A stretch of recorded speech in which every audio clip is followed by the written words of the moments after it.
Make sure you download the Woodward Sports app in the App Store and the Google Play Store today. Take Woodward Sports with you wherever you go and listen live on your phone or mobile device.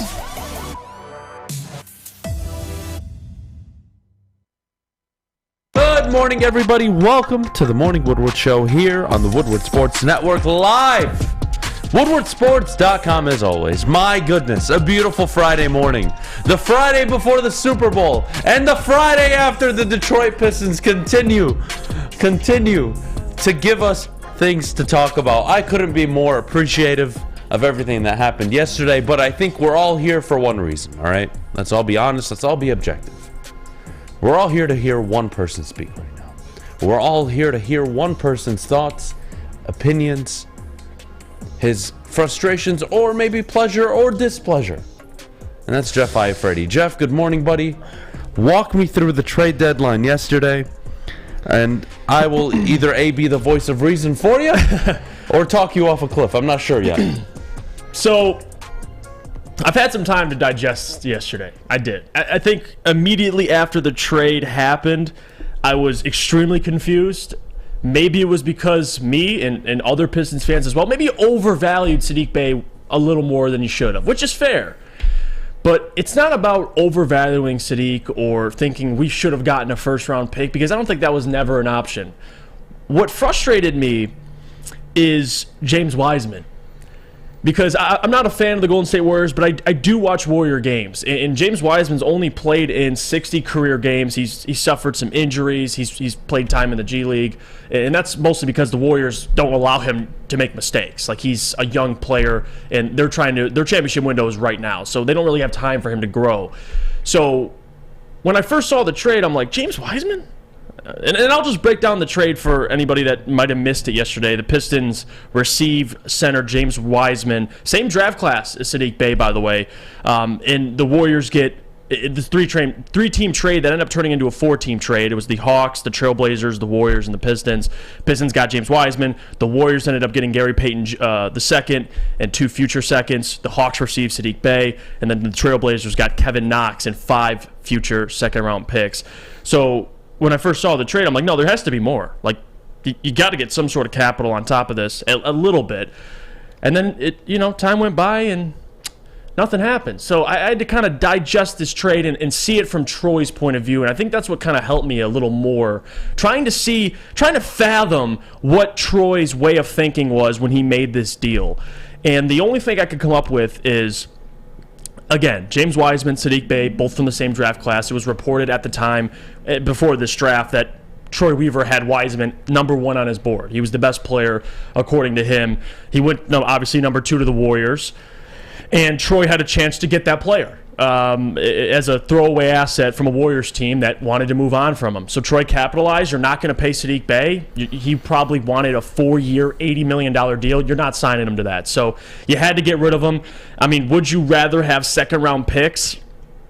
I mean, I don't know, rather than a player that might have an extremely high upside? You can make that argument. So the more I sat on it, James Wiseman, the player, I'm okay with right now, but here's the risk Troy's taking. Is if James Wiseman does not show anything, or let's say he looks kind of how he did in Golden State, where it's frustrating to see him watch. He's not in the right spots offensively and defensively. His shot selection's questionable. He's getting into foul trouble.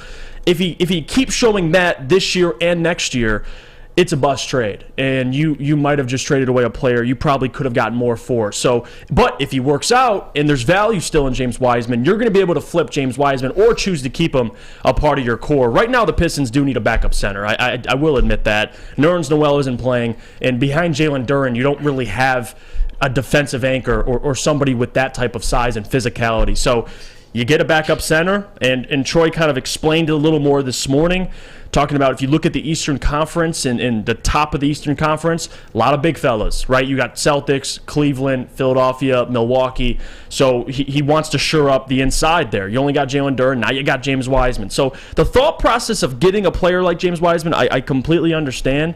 But here's the other part of that, which concerns me, because James Wiseman, if you don't know, has suffered quite a lot of injuries since being in the league, and that's the big thing for me. I mean, we can go back to even before when he came out, before he was drafted. He suffered a minor shoulder injury in August of 2019. This was before the 2020 NBA draft. Kept him out from playing at Memphis, and then after that missed two preseason games with sustaining an ankle injury. And then you even go into the NBA. This is January 30th, 2021, sprained left wrist. He had COVID in March that year. April 10th, tears his meniscus, misses the majority of the season. And if you keep going, it makes good progress. They're giving updates. This is in September. He tore it in April. And then you keep going. November, he's cleared to practice. And then January 13th, he needs arthroscopic surgery to reduce swelling. So, this is the problem also with James Wiseman is with any big fella, you're taking that risk. And he has been injured a lot. So, and Saddiq Bey, on the other hand, known as Iron Man, he doesn't miss really any games. So, it's a risk. It could pay off for Troy Weaver, but at the same time, if it backfires, so I don't know how I can digest that, but at the same time, who cares? And again, for the fits, for people saying, well, how does he fit with Duren? That was one of my concerns. At the end of the day, it doesn't matter because the roster as of right now isn't a final construction of a roster. Jeff, like you're just kind of throwing players together this year and saying, all right, see what these guys got. You don't have to justify it. You don't have to worry about this year. You don't have to justify it, Jeff. Well, no, I know, but you don't have to say if it doesn't work out, it's a bust trade. No. Were you ever going to pay Saddiq Bey? No. So you flipped him and took a chance on somebody who, if he doesn't work out, it doesn't impact your future. What is the future of this team? Cade Cunningham, Jaden Ivey. Well, that's the future.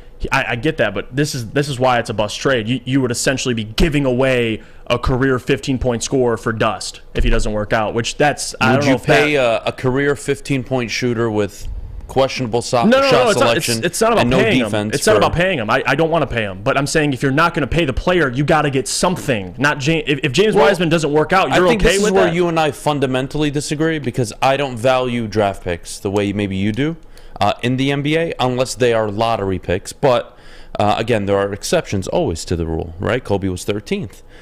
There's always exceptions, but I don't need a draft pick to make me feel good. To me, Troy Weaver increased his cap space by $8 million, so that's technically $8 million less he has to spend next offseason, which I'm kind of okay with because if we're all honest with each other, Detroit's not going out and gung-hoing in free agency. It's just not going to happen. Now, role players, for sure, but you're not going out and getting a $30 million a year guy. It's not going to happen, so this is a non-concern for me, number one. Number two, the real problem in Detroit, whether all you fuckheads want to admit it or not, is Dwayne Casey. And no, this isn't throwing him under the bus because the team doesn't look good. No, this isn't we need a scapegoat. It's very simple. If you want to be the head coach of a rebuilding team, no problem. I'll take the losses. Show me development, show me an offensive game plan, show me an offensive identity, and show me a defensive mentality. All of which, they have none of it. Saddiq Bey has somehow regressed as a shooter. And I found it funny, Jeff, if you could tell me the exact quote, I believe, that came out on Saddiq Bey that players were frustrated with his shot selection. Yeah, and it felt like he was kind of ball stopping a little bit. But again, this has nothing to do with me wanting to. I'm not sitting here defending Saddiq Bey. It's not. I'm talking about the player you received. That's what this conversation's about. Nothing about Saddiq Bey. Do you believe in Troy? I do. Will you allow Troy to make a mistake or two? Or three? Yes. Every GM misses. Yes. There is no GM that gets them all right. But doesn't mean he's not. He's absolved from criticism. Who has a higher ceiling? James Wiseman or Saddiq Bey? And that's what it comes down to. Well, that's the chance you're taking. But the question I have, too, is how does he hit his ceiling when Jalen Duren's starting? And we're going to find that out. I'll tell you how. We're going to find that out. I'll tell you how he hits his ceiling. Or James Wiseman starting. You still have Duren. Duren's got to get his 20, 25 minutes. The reality is he needs to be a rim runner. And if he can do that, 70% of the capability that Duren's currently doing it, and then he adds that offensive game that everybody was enamored by coming out of college. Well, then now we're talking about business here. Now, is that going to happen? Honestly, I don't know. Do I need it to happen? Yeah, it'd be nice. But again, my team is Jalen Duren, Cade Cunningham, Jaden Ivey, and a top 3 overall pick likely this year. What am I going to do to surround all of them with players that will allow the team to grow and have success? Right. That's my concern. I don't have a coach in here right now that is getting anything done, that has no offensive identity. This team has no default to go to. It's just, hey, iso ball. Hey, I'm gonna have the ball this time. We're gonna go up the court, and I'm gonna run around like a dipshit. And if one of you are open, I'm gonna pass it. And if you're not, I'm just gonna wear down the shot clock, and then we're not gonna get anything up. Good. That's good. Cool. Great. Yeah. Dwayne Casey offense, boys. That's where we're at. So does it hurt not having Cade? Yeah, it does, of course. But at the end of the day, I'm not losing sleep over this. I thought the way Pistons Twitter and just in general people reacted, I think was kind of 50-50. I'm not losing sleep over Saddiq Bey going to Atlanta. I'm not. I'm not losing sleep that you're taking a chance on a high risk, maybe medium to high reward player. We don't know what Wiseman can be, and I'm sorry, I'm a big culture guy. There's no better culture for development than Golden State. Go look at Jordan Poole. And he didn't work out there. If he didn't work out there, and Grant, like you brought up, injuries got in the way, sure. But if you can't grow up, if you can't progress in Golden State, I'm not really betting on you making it anywhere else. I'm just not. Yeah. So I'm not banking on James Wiseman. I'm really not. Yeah, really to judge this trade, you can have your thoughts on Saddiq or James Wiseman as a player, but to actually grade the trade, I have to see Wiseman finish the season. I got to see what you got. I think it'd be a little premature for me to say this trade is awful. Troy's this, Troy's that. I mean, Troy has fleeced enough GMs to where I'm willing to give him the benefit of the doubt. So if it doesn't work out, you can question his player evaluation all you want. But as of right now, I'm gonna reserve. Speaking of Troy the Weaver, overreactions. I want to talk about Troy next. A lot of praise for Troy, a lot of Brad Holmes vibes. Where are we at with Troy Weaver? I want to get to that next.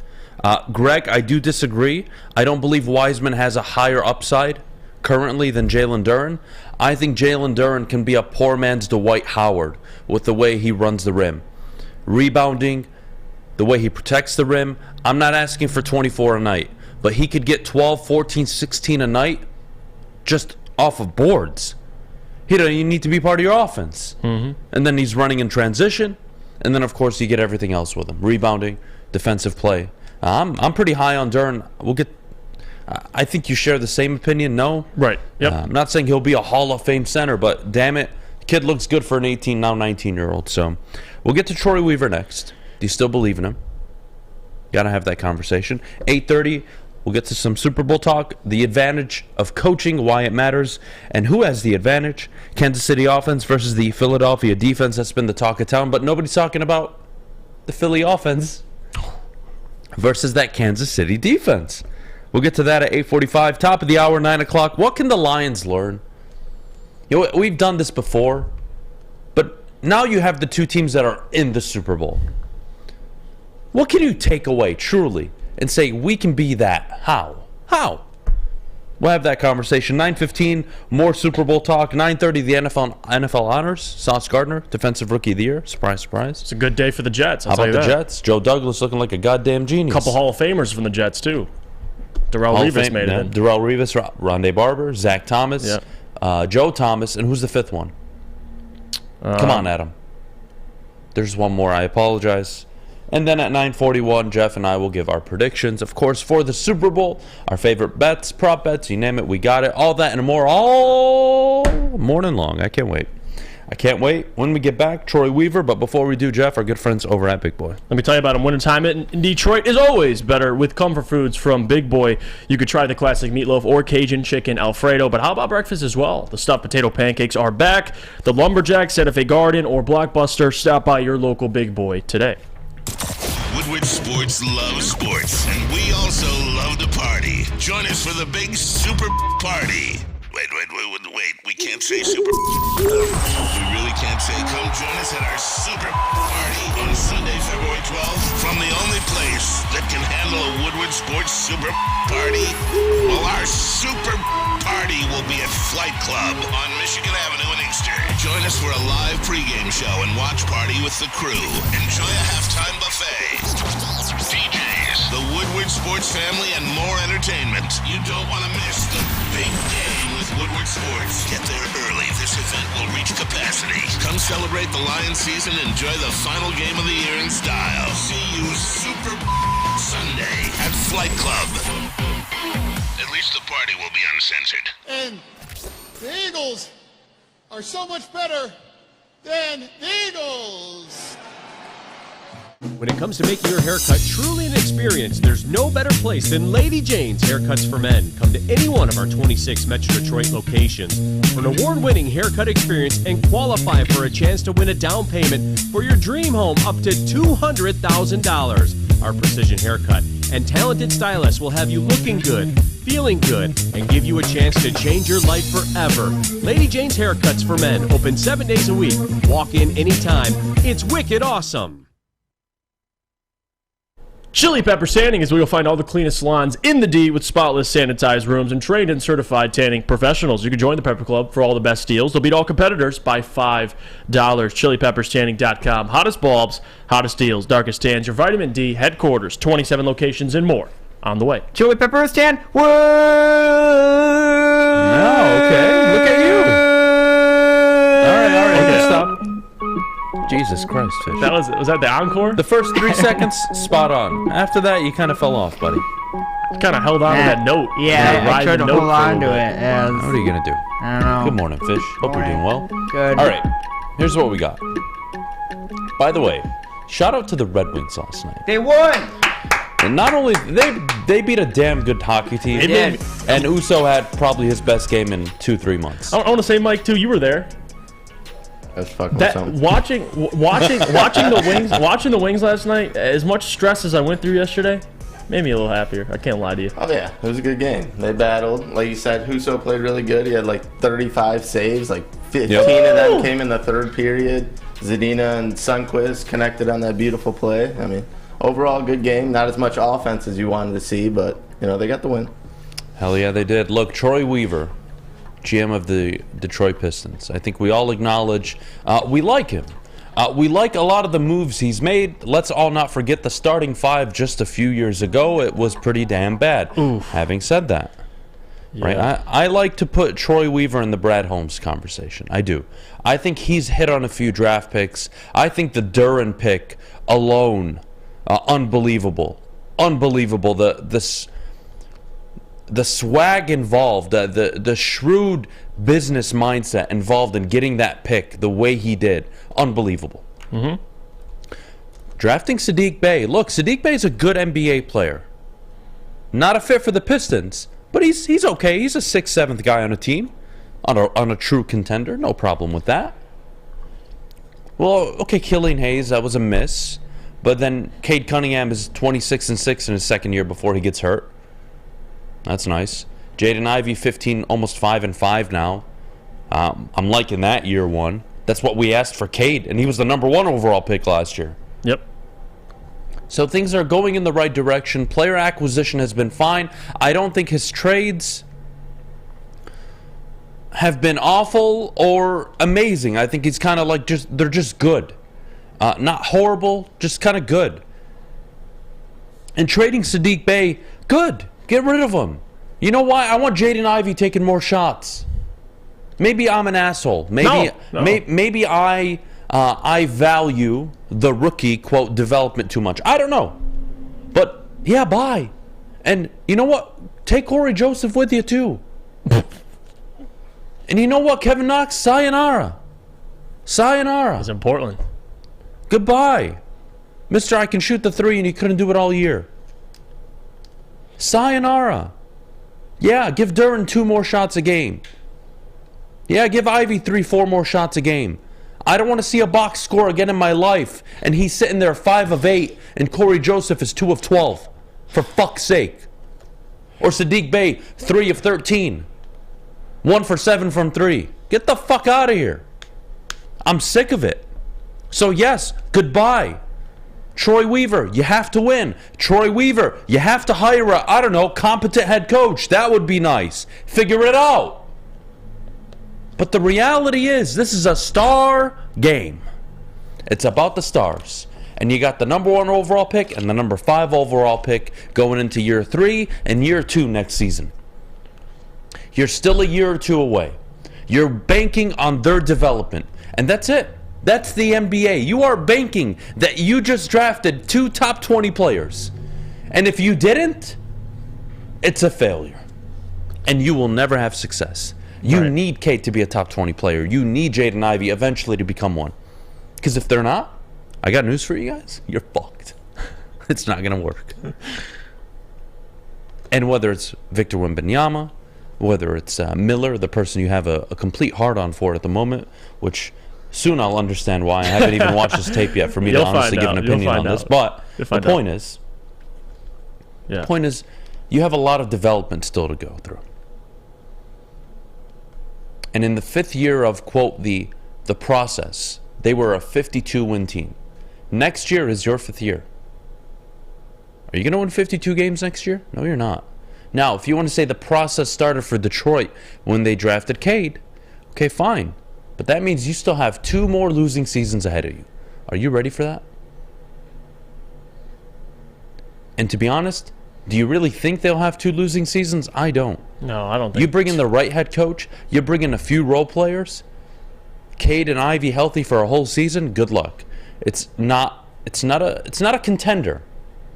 But it's a lot better than what people are watching now, and it's a lot better what people even think it can be. So yeah, Troy Weaver is banking on Ivey and Cade working out. No shit. They're the top picks. Yeah, that's what this thing is built on.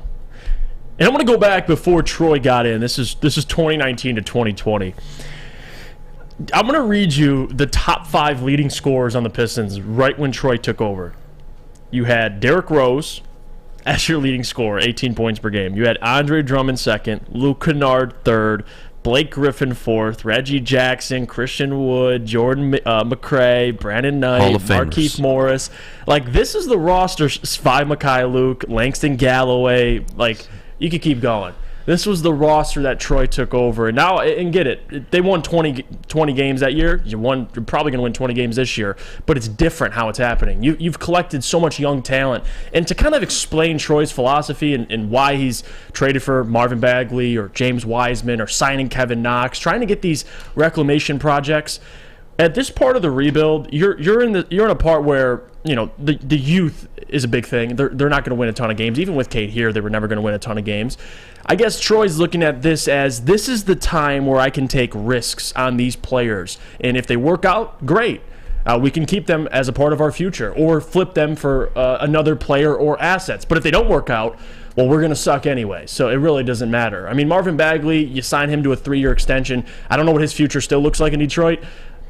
The reason why I love that deal so much is because you traded Trey Lyles for him and Josh Jackson. Like, it was a fleece. This deal was a little different. You traded Saddiq Bey for James Wiseman, but I can at least understand where he's coming from. It's like, hey, we're going to stink. At least let's go collect young, potentially high upside players or players that Troy was favorable of when they were coming out of the draft, like James Wiseman. So if you want to say, well, the roster is it's not, no one really fits together. You have all these bigs. I get all of that, but this isn't the final constructed roster. Like, that's what people don't understand. When they're winning games, maybe next year trying to contend for the play-in or the following year trying to make the playoffs, a lot of this will be cleared up. You'll know who's here to stay and who isn't. I think right now you're just kind of collecting young assets and seeing, your thoughts, all right, who's staying, who's going. Your thoughts on this?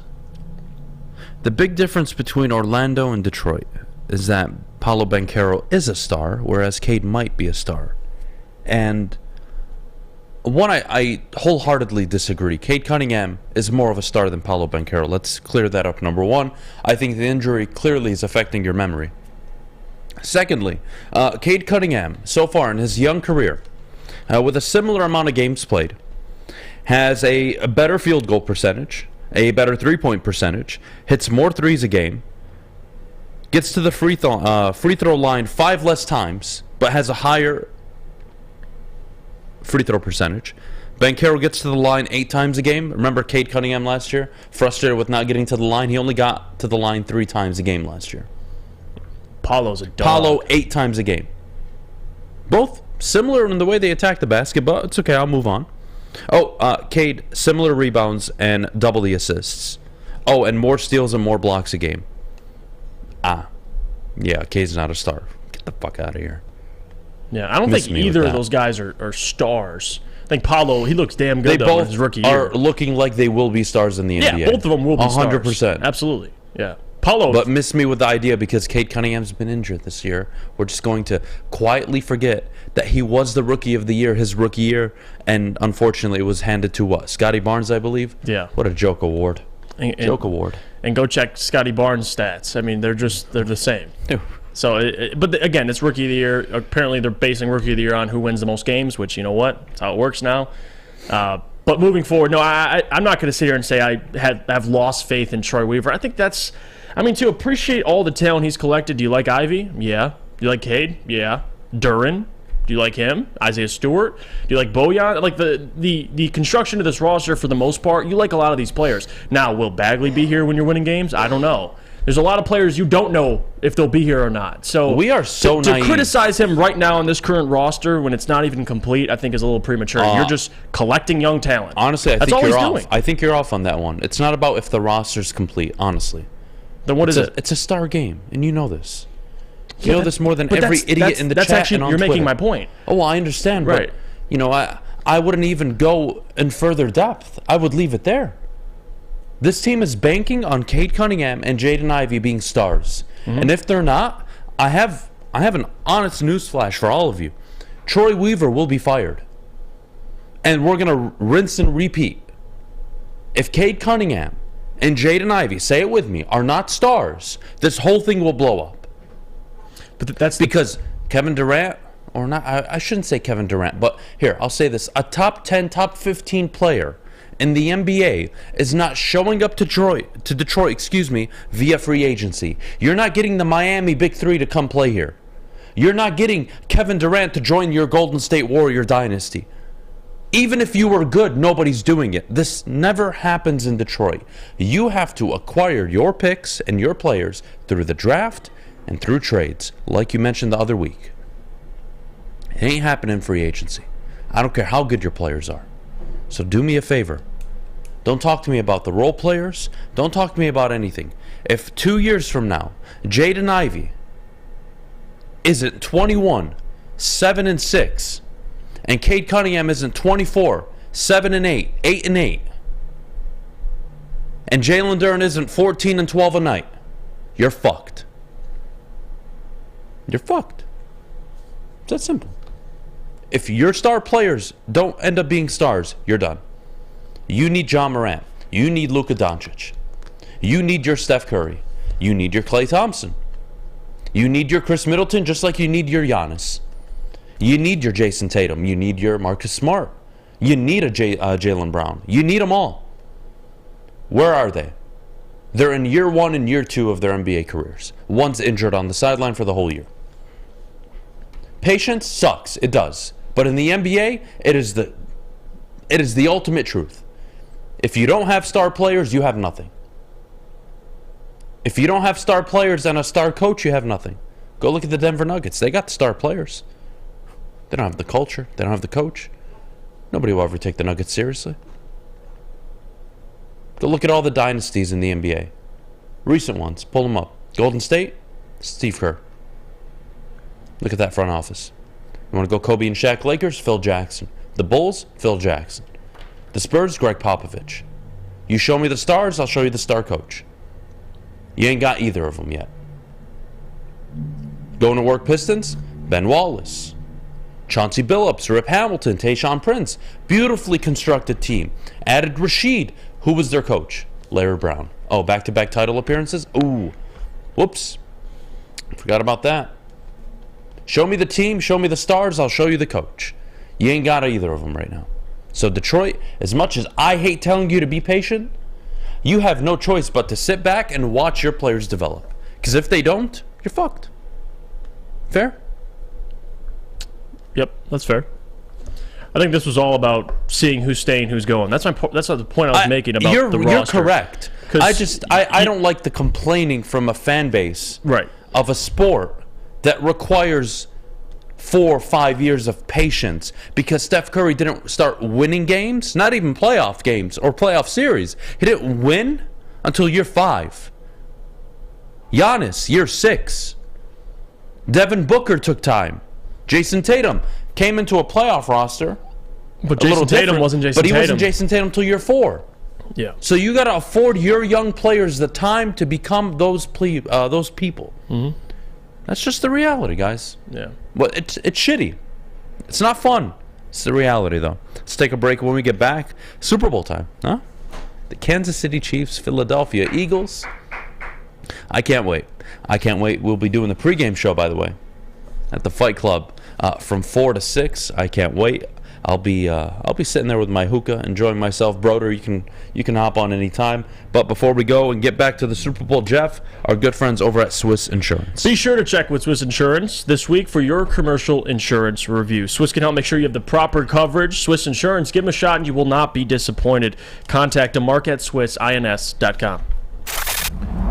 Love Woodward Sports? Love wearing clothes? Then you should be wearing Woodward Sports clothes. Check out our full line of merch at woodwardsports.com. Just click on Shop. We have all your favorite designs, like Dan Campbell kneecaps, Beverly Hills Golf, Woodward Golf, and of course, our own logoed out merchandise. Men, women, infants, kids all love Woodward Sports. Impress your friends. Impress your boss. Impress your dog. Buy Woodward Sports merch today.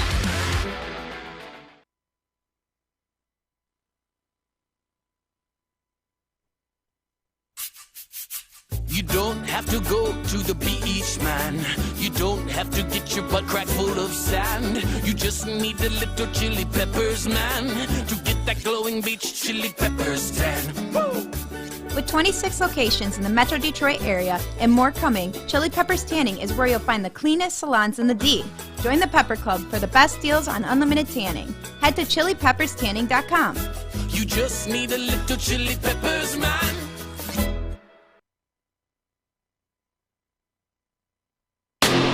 Here on the Morning Woodward Show live, woodwardsports.com. Fish, as always, annoying the living hell out of me, but hey, we all deal with problems in our life, and we're not going to run away from them this morning, all right?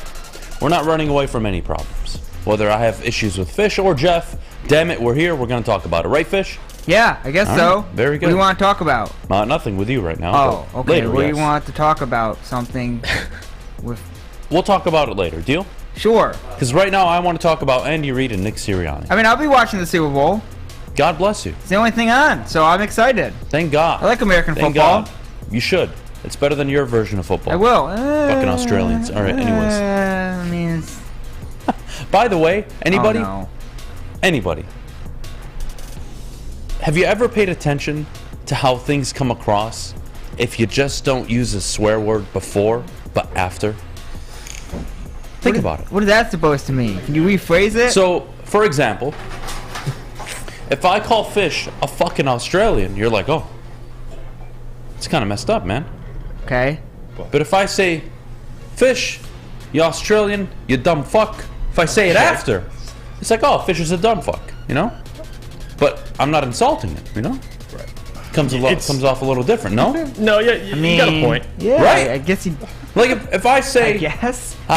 Honestly, I don't even know where this came from, to be honest with you. I don't have any good examples. Either. We're going to move on. Andy Reid, okay. Nick Sirianni. Look, Jeff, we had this conversation. Nick Sirianni, Kyle Shanahan. We thought we'd really get the first introduction to Nick Sirianni getting tested as a head coach. Well, he didn't get it because, well, the whole quarterback room died in the NFC title game. And now you get Andy Reid 2 weeks to prepare. Yep. Okay? 2 weeks to prepare. Scary.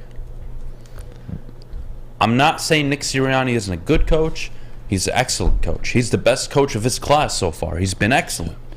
Unbelievable. Perfect fit for Philly. All compliments. I will never say anything bad about him. Having said that, you go to the Philadelphia Eagles, and you go to their record over the whole season and the teams they played. You just go through their schedule, for God's sake. Brian Dable, Coach of the Year, they played him twice. Okay. Well, who else did you play? You coached against Dan Campbell, beat him. You could argue, and you'd probably win that argument, the toughest team they played all year was the Dallas Cowboys. That's it. But look at the Chiefs' schedule. Yeah, but who's got track record? I'm talking about coaches, not teams. I get that. I'm because that's the argument. It's like, well, the Eagles are going to face a team like the Chiefs. They haven't played all year, but you can make that argument both ways. Because the Chiefs face the Bills and the Bengals. They lost to both of those teams. I'm not saying I'm with you. I'm not making the argument, but no. I'm just saying you are correct. But this is the postseason. I'm this is the talking Super about Bowl. Andy Reid 2 weeks to prepare for Nick Sirianni In the Super Bowl. Yeah. What's Nick going to show me? It's just a question. I'm not doubting Nick Sirianni at all. But this is arguably the toughest test he's had as a coach. No question. In his tenure in Philly. And I 100% agree with that. Especially this year when they've been an excellent football team. This is the toughest matchup. And I can't wait to see how it plays out. You give me Andy Reid 2 weeks, they'll figure out ways to keep Mahomes upright. They'll figure out ways to expose a secondary that some say is overrated. I wouldn't agree with that, but you have 2 weeks. And Nick Sirianni, what do you do in these 2 weeks to limit Patrick Mahomes? Yeah. To make sure they can't run the football effectively. What are you going to do? I can't wait. Like, to me, this isn't even anything more than just a really good storyline.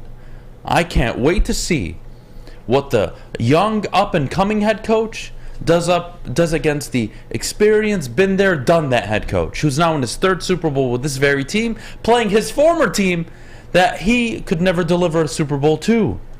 5 NFC Championship appearances with the Philadelphia Eagles. Think about that. Yeah. The other 5 with the Kansas City Chiefs. It's a great game, man. Great story. The argument, though, about the Eagles and their schedule, which is very true, toughest team they played all year was the Dallas Cowboys or the Minnesota Vikings, and you know how I feel about the Vikings, so it's an interesting schedule, but even the playoff schedule, you face the New York Giants, who we're just happy to be there. Respect them. Dable won Coach of the Year, deservedly so, but let's be honest here. It's the Giants. And yes, they blew them out. And then you face the San Francisco 49ers without their quarterback, and you got Josh Johnson back there. Snapping the ball. So the Eagles, they haven't really been tested, to be honest with you. So I don't really know what to expect. I know what they have on paper, and I know Sirianni, hell of a coach, who won 14 games this year.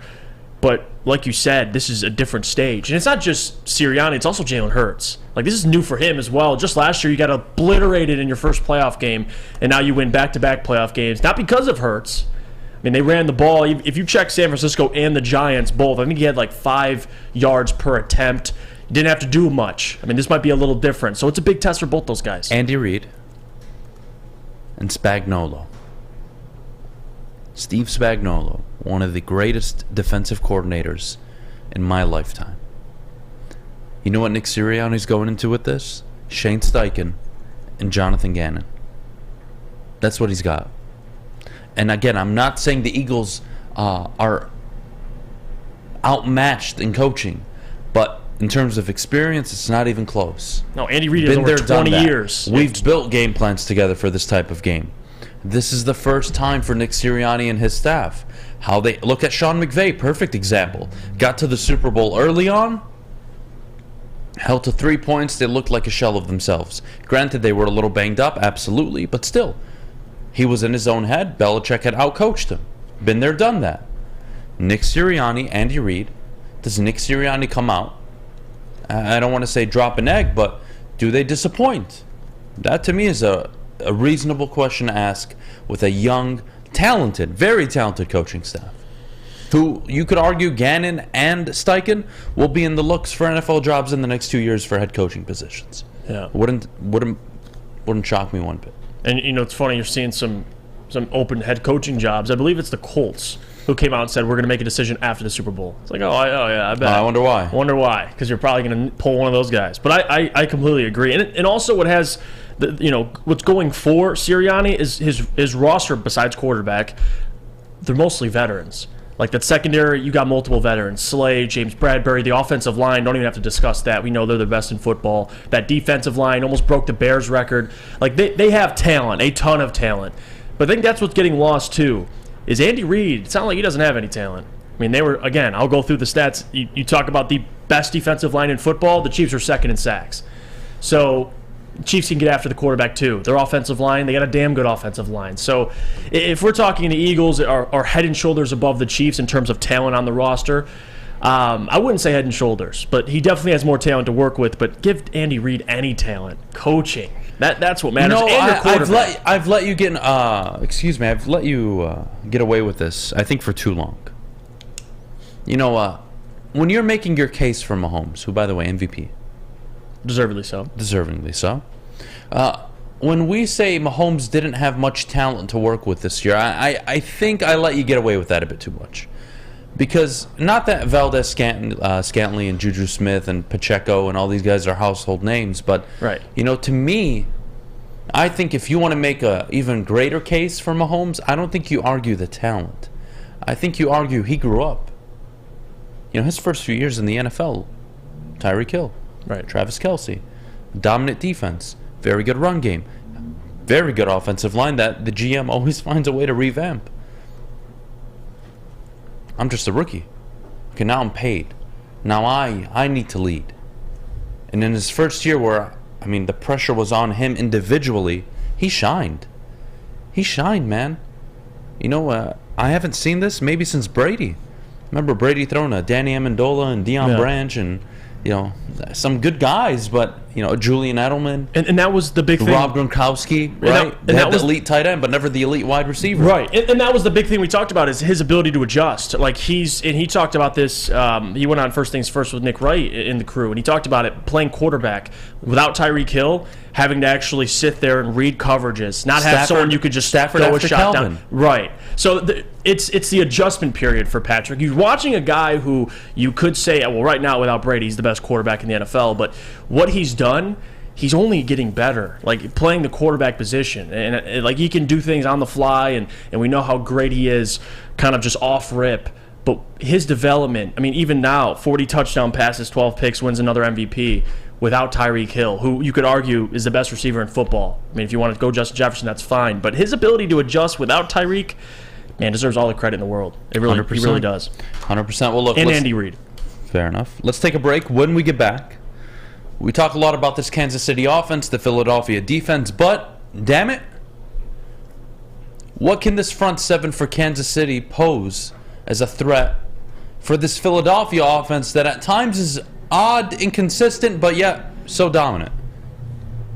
We'll get to that next. 9 o'clock, what can the Detroit Lions do to become a team like Kansas City, like Philadelphia? Well, what does like mean? What traits, what similarities? We'll get to all that at 9 o'clock. But before we do, I got to tell you about my good friends over at Planet Fitness. Sign up today. $10 a month. The hell are you waiting for? Huh? Go to planetfitness.com. Visit one of their many Metro Detroit locations. Your fitness is essential. Don't wait. Get to the gym. Take care of yourself. Give yourself an hour a day. I promise you won't regret it. Planet Fitness. Let them know Woodward Sports sent you. By now you know me, Christina Gennari, as the obvious choice in real estate. And you know my website, soldchristina.com, as your #1 resource for buying or selling your home. Myself, along with my amazing staff, pride ourselves on making your home buying and selling experience a relaxing and easy one. Come see why we are the obvious choice. Christina Gennari at soldchristina.com, the obvious choice in real estate. At work and at home, we're there with smarter security solutions. Featuring complete automation with customized alerts and more. For over 90 years, we've been the company that's been counted on to protect what matters most, all with personalized service and care. Right now, for a limited time, receive a free video device plus free installation with a new home system. Guardian Alarm. We protect Michigan. All right, let me tell you about my good friends over at Bedrock Detroit, downtown at the Monroe Street Midway. Shop, eat, and play all winter long. What are you waiting for? Take your friends, take your family, treat yourself to a damn good time. Winter bumper cars, putt-putt, indoor arcades, foods and drinks, you name it, they got it all at the Monroe Street Midway. Check them out. Take fish, for God's sake, for all I care. Take them and never bring them back. I would actually prefer that. Having said that, we are back here on the Morning Woodward Show live, woodwardsports.com as always. You know, we talk a lot about the Super Bowl, the matchups. Who has the advantage, Jeff? This Kansas City offense led by Andy Reid and Patrick Mahomes. This Philadelphia defense, my goodness, Hassan Reddick. The secondary players, Darius Slay, Gardner Johnson. My goodness, Jordan Davis in the middle. My goodness, Brandon Graham, the pass rushers. My goodness. You know, we're not talking much about Jalen Hurts in that offense, A.J. Brown, Devontae Smith, Miles Sanders. If they get the run game going, good luck stopping that Philly offense. But also, the Kansas City Chiefs that have been starting rookies all year and making it work on defense, and Frank Clark and Chris Jones. That front seven is... And Trent McDuffie. Yeah. That, to me, has more really swinging the pendulum in one team's favor or not, is that matchup. I think the KC offense, Philly defense is going to be a battle, but who has the high upside of really taking advantage of somebody's weakness? I would say it's the Kansas City defense for a Philly offense that at times is very inconsistent. And if they can't get the ball going on the ground, I'm not saying Jalen Hurts can't beat you in the air, but it damn sure makes it a lot easier to play against Jalen Hurts when all you have to worry about is him throwing the football, and they can't run the ball, and you're containing him in the pocket. Yeah. Well, then you're relying on A.J. Brown and Devontae Smith to be excellent route runners, and Dallas Goedert to get open, and your running backs, Miles Sanders or Bart Scott, whoever it is, to make a play out of the backfield. That matchup, to me, I don't think we're talking about it enough, because Philly is either going to expose this defense that is very young but very experienced at the front seven, or this KC defense with Spagnuolo is going to put on another show and show you why you shouldn't doubt them. I can't wait. And how they played the Bengals as well was super impressive. I know that was at home, different now. It's a neutral field. But if you look at Philly, the MO for Philly, they want to run the football. It's clear as day. I mean, they're number one in rushing touchdowns per game, and they're fourth in the NFL in rushing yards per game. But the Kansas City Chiefs are great against the run. That's one thing that I think people don't talk about enough. They're eighth in opponent rushing yards per game and sixth in opponent rushing touchdowns per game. So it's a great matchup. This game is going to be mostly decided in the trenches. I think we all know that. It's the most simplistic answer, but it's the truth. I mean, you have the Eagles' offensive line, the best in football. The Chiefs, you could argue they're 2 or 3, either one. I'd probably put the Lions 2, Chiefs are 3. You look at their defensive lines, these are the two best. I mean, you throw the San Francisco 49ers in there, but still top 3 of these two teams in football. So, again, this is going to be a battle. It's what defensive line, front seven, more specifically, can not only get after the quarterback, but you got to be able to stop the run. And I think Kansas City, it was either Kansas City or the Eagles, because they're both very similar, but one of the defensive coordinators came out and said, we got to get them, we got to stop the run on early downs, because that's going to be important. If you force Jalen Hurts to pass, he hasn't proven in the last 2 games. He hasn't really had to. So defending the run is going to be super important, but it's easier said than done. You have this offensive line, Lane Johnson, Jason Kelsey. I mean, they got guys, Landon Dickerson. They have a nice collection of guys up front. So it's going to be a tough one, but it really does start up front, and that's where the game's going to decide. So we'll see. As much as the Chiefs, you might overlook it, because the Eagles, you look at both offensive line and defensive line, they're the best in football. The Chiefs, though, they have a challenge on their hands, but I think experience is going to come into play as well, so we'll see. But can Philly, if they're running the ball like they have been the last 2 games, it's going to be tough for the Chiefs. Just keeping Patrick Mahomes off the field. That's the biggest thing. Easier said than done. 13 seconds is all he needs. True, but that was with Tyreek. I know. But he's been unbelievable this year. And you know what? You brought up Mahomes and the transition period. Well, we experienced this in Detroit, guys, with Stafford. When Calvin left, he was more accurate and he was throwing less interceptions. Well, he was getting guys, Galladay, he was getting Marvin Jones Jr., he's getting... not saying much right now, but yeah. Well, he was getting those guys 1,000-yard seasons. I know, it's not saying much for those guys right now, but... But that's the point. Yeah. Think about that. But you wouldn't say they're not talented. Like Valdez-Scantling, again, very talented wide receiver. Is he a household name? No. Is he a 1? No. Is he a 2.5? 3. Maybe a 2.5, but probably 3. But in this offense, he can be a 1 because he's not truly the 1. It's Kelsey. And everybody kind of works around it. Right. And they don't get the attention that he gets. To me, this Kansas City offense, unbelievable. Isaiah Pacheco, 7th-round draft pick. They have so much ahead of them. But talk about the Philly defense. That is arguably the most talented defense in the NFL. Most complete. Howie Roseman. And they're not all even his draft picks. We credit Brad Holmes a lot for what he does in the draft. Howie Roseman is a shrewd mother, you-know-what. I don't even want to say it. Excellent. Overhaul completely. Steals Gardner Johnson. Steals a lot of these players for nothing. Reddick. Pays them nothing. Jesus. And here they are with one of the most complete defenses in the NFL. And if anybody is going to have a solution for the best quarterback in the NFL, it's going to be this Philadelphia Eagles defense. But again, it's going to be interesting to see them playing a quarterback like Patrick Mahomes, because that's the point. Yeah, because in the NFC, they didn't go up against any really good quarterback. Best team was probably the Cowboys. You want to say the Lions, that's fine. I think you're underselling how good Kirk Cousins was this year. But even, let's do top 3 teams. I'm Dallas, joking. Vikings, Lions. You got Kirk, Dak, and Jared Goff, and now you're going to Patrick Mahomes now. I know, this is the real deal. Yeah. It's a true test. And again, I know we did the coaching segment already, but to me, like, that's where it's got to be. Spagnuolo and Andy Reid versus Sirianni, Gannon, and Steichen. Oof. It's young versus old. It's been there, done that versus we're here. We're here to prove ourselves. This Super Bowl has so many implications. Jobs are going to be won and lost from this game, not only for the coaches but for players. Yeah. Players that want to get paid big-time money. In the free agency, they have a game. It's done. It's over. Their agents, you're paying me Super Bowl money.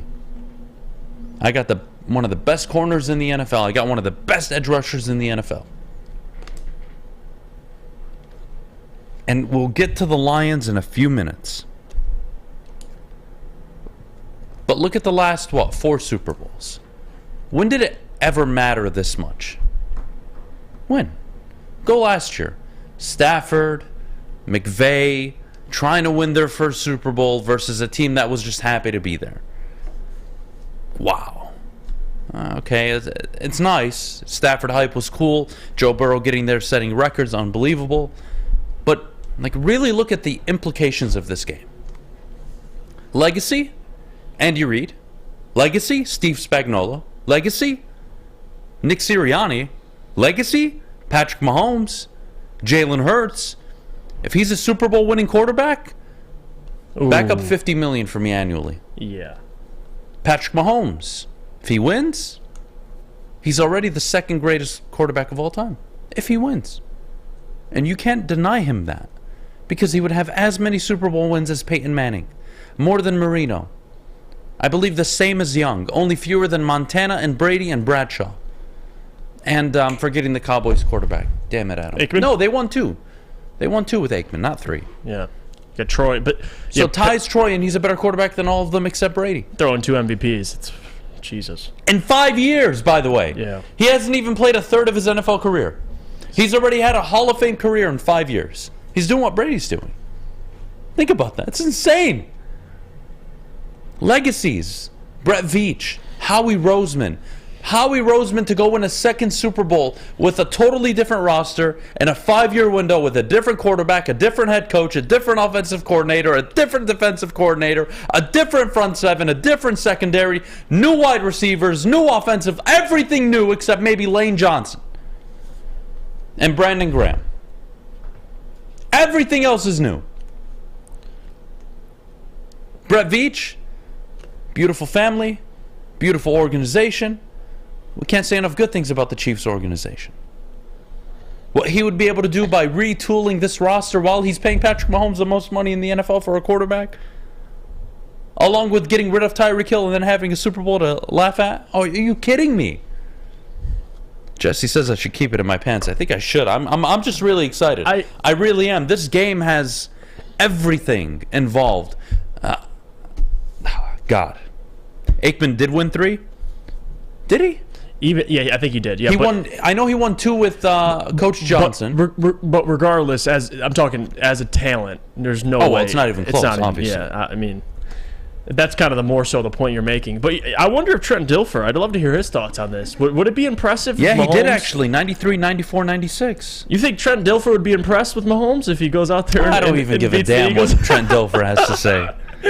I don't know. It might not be appealing to Trent Dilfer. So, man. No, but it is a lot of legacies on the line, and I think that's what makes this so special. With the Eagles, they're built to win right now, and like you said, they win this thing. You're going to pay Jalen Hurts $50 million. Good luck keeping most of those players.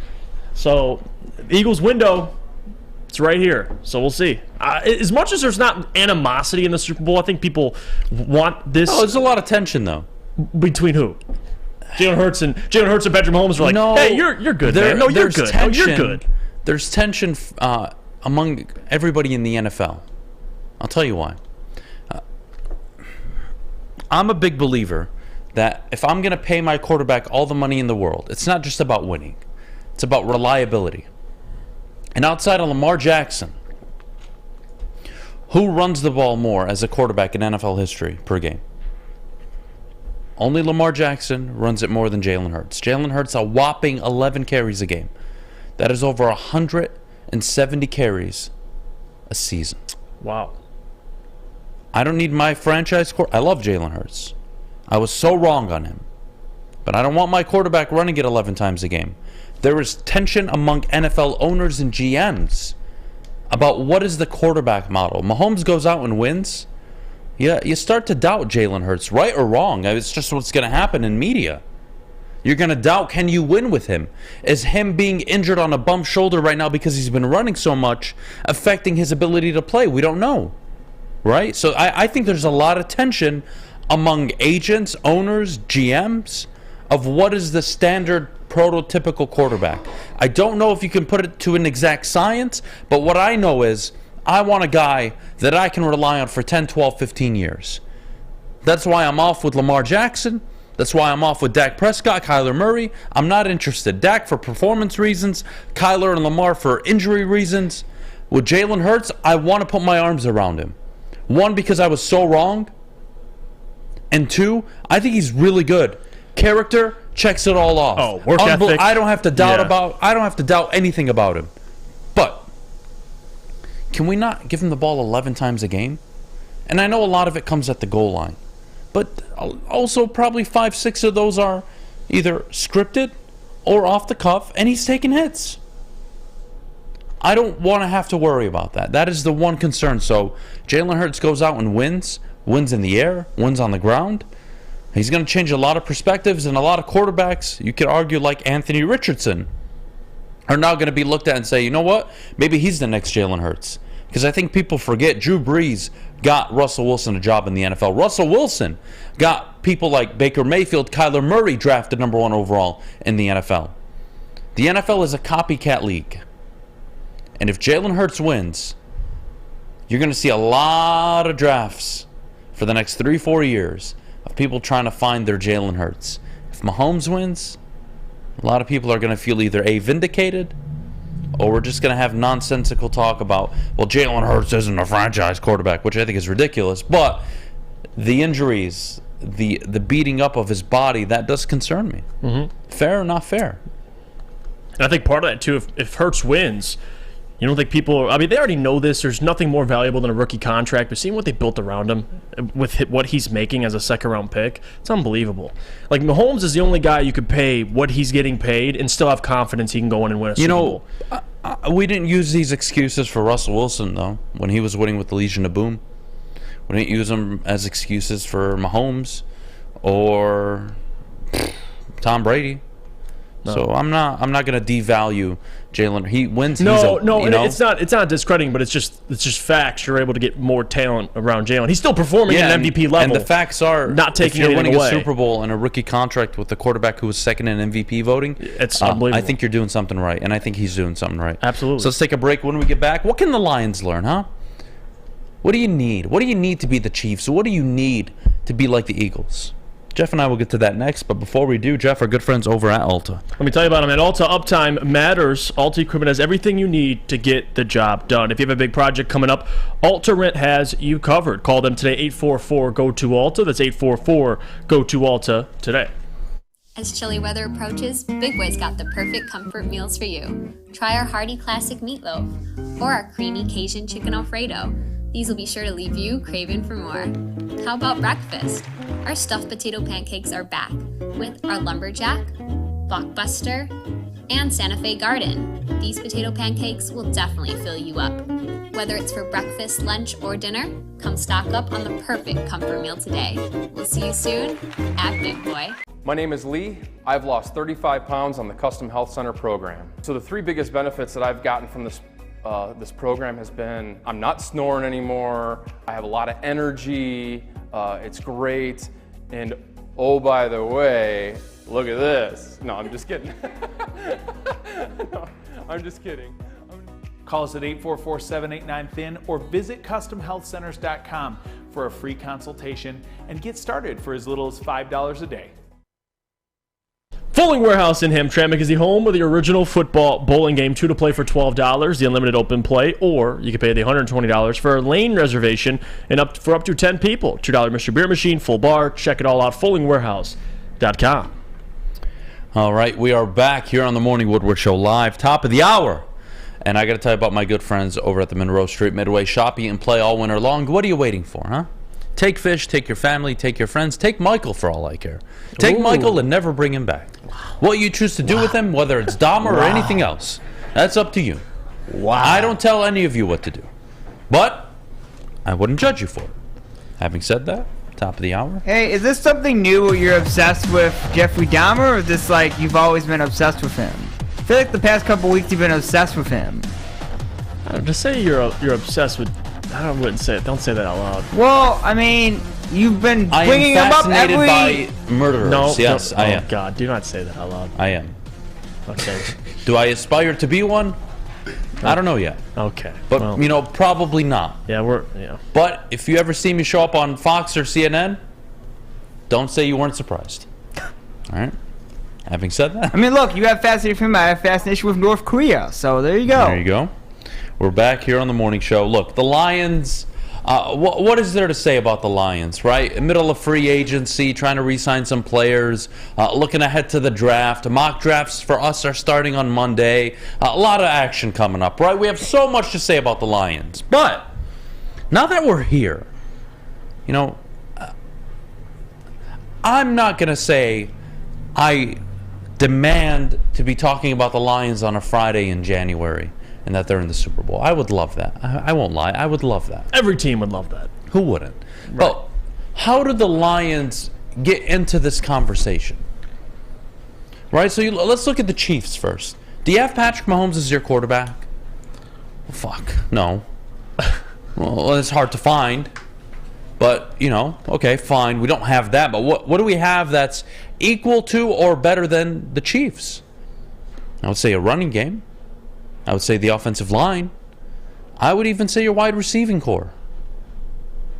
Well, okay, but what do they have that makes their offense work better than yours? Andy Reid and Patrick Mahomes. Well, I don't have that.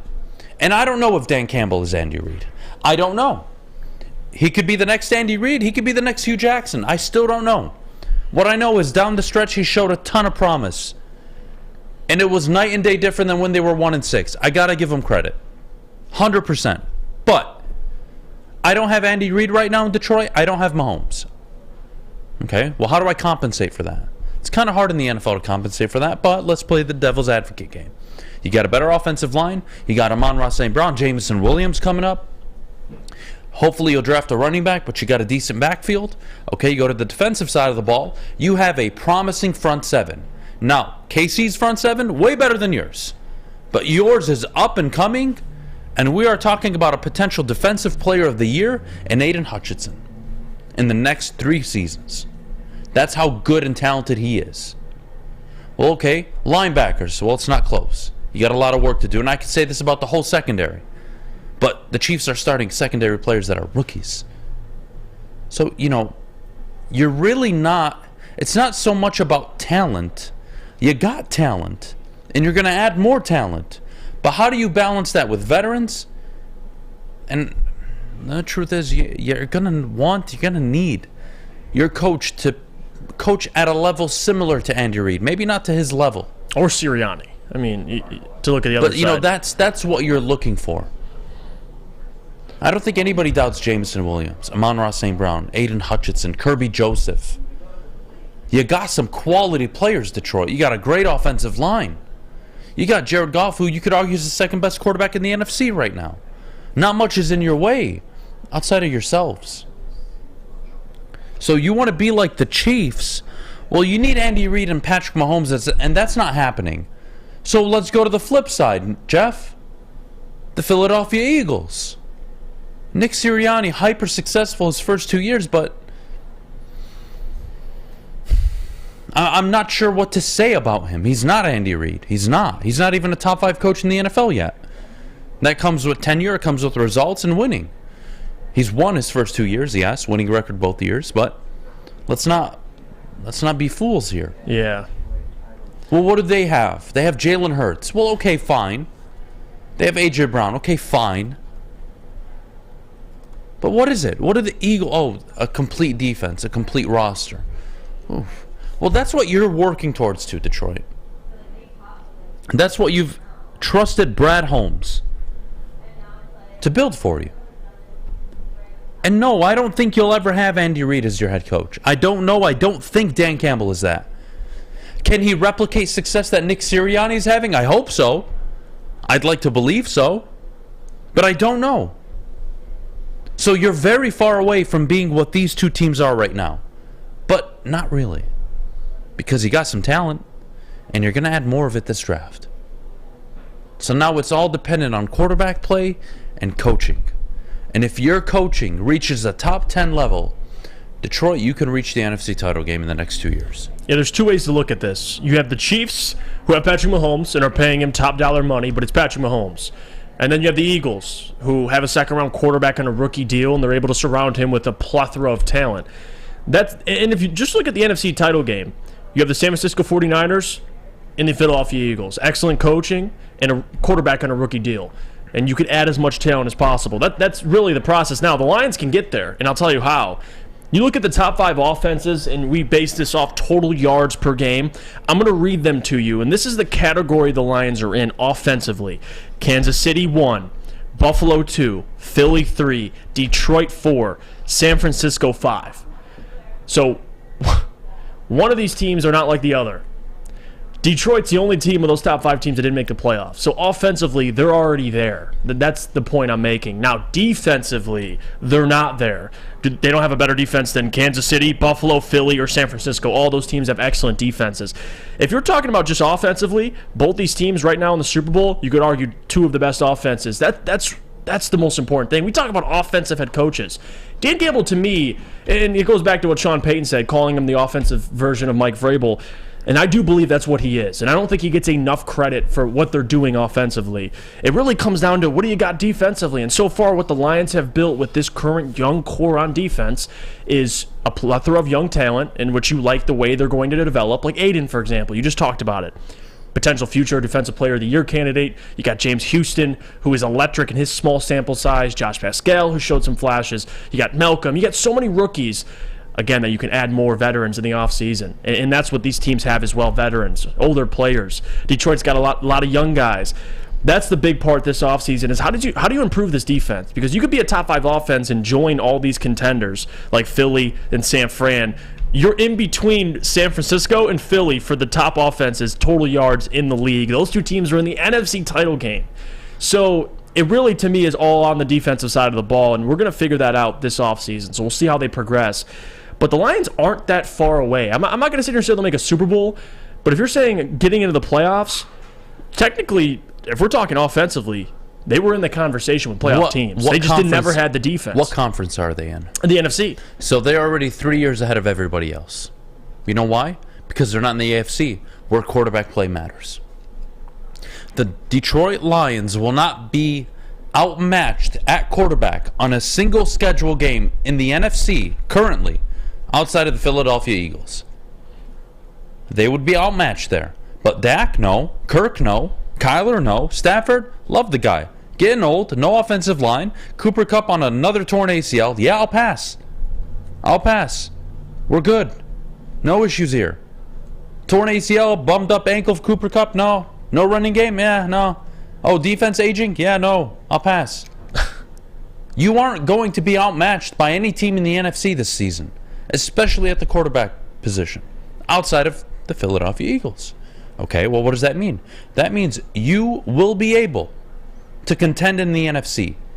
And if your coach is a top 10 coach, I guarantee you a trip to the NFC Championship game in the next two seasons. I will guarantee it. If your coach is a legitimate head coach, watch out. Yeah. Because you're building the pieces on defense. You have the offense. That blueprint is there. You need help on defense, and then watch the fuck out. Because not much in your way. I go to the AFC, Justin Herbert. Lamar Jackson. Okay. Okay. Joe Burrow. Josh Allen. Russell Wilson with Sean Payton, I'm at least going to take it seriously. There's a lot of quarterback. Patrick Mahomes. How can I forget? I can name 8, 9, 10 quarterbacks in the AFC that you have to deal with. You don't have to deal with that in the NFC. There's never been a better season. I swear, I mean this from the bottom of my heart. Please don't fuck this up. There's never been a better season for the Lions to take advantage of their surroundings than this upcoming year. The Giants have a lot of work to do. I know they made the playoffs. They had the coach of the year. That's all great. But they got a lot of work to do, guys. And so does Seattle. And so does Dallas. And so does Minnesota and Green Bay and Chicago and Tampa and New Orleans and all these teams. You're really kind of ahead of a lot of them. And if it weren't for that 1-6 start, we'd be talking about a different football team this year. So wake up. Mm-hmm. Wake up, smell the roses, do whatever the hell you want to do, Jeff. I don't care. What I know is you have an opportunity to take advantage of a weakened NFC. Go out and compete and win that North. Go out and win a playoff game. It's the NFC. I'm not playing Patrick Mahomes in the wild card, or Justin Herbert, or Trevor Lawrence in the wild card. When you get to the Super Bowl. You'll worry about that. Thank God. Please, let me worry about that. And then you're in the big game. So, yeah, you're absolutely correct. I mean, you talk about just the 3 quarterbacks, or the 2 quarterbacks that were left. I mean, Brock Purdy and Jalen Hurts. You'd say Jared Goff is second. You'd probably say Jalen Hurts number 1, or you would say that, and then Jared Goff 2. So it's not about your quarterback right now. At making $30 million, that's not the issue. Now, when he re-ups and wants 40 to 45, we can talk about that then. But right now, it's not your quarterback, it's your defense. And right now, with Aaron Glenn and how those guys have taken that next step at the end of the season when you're 8-2 and how they've progressed, I got confidence, but we'll see. It really does start defensively. If they had a top 15 defense, they'd be in the postseason. They'd be a 10-11 win team. They had a chance. They would have had a chance to win their division. And if you won your division, 8-2 down the stretch with a top 15 defense. And let's say you would have won your division hypothetically, you would have faced the Giants. So opportunities which you there. whipped their ass already this year. So I would love to see Lions them are too far off. They really love aren't. to see them host a playoff game at Ford Field. My goodness. All right, we're going to take a break. When we get back, the NFL honors went on last night. A few winners, surprise winners, maybe not, depends on who you voted for. But I think the clear one we need to talk about is the only rookie that outplayed Detroit's rookie Aiden Hutchinson this year, and that's Sauce Gardner. We'll get to him coming up next. But before we do, Jeff, our good friends over at the Sports Marketing Agency. The Sports Marketing Agency helps spread awareness about mental health and substance abuse. Their new podcast, This is the S Word, helps fight the stigma about seeking help. If you or someone you know is struggling, head to thesportsma.com for more information. 3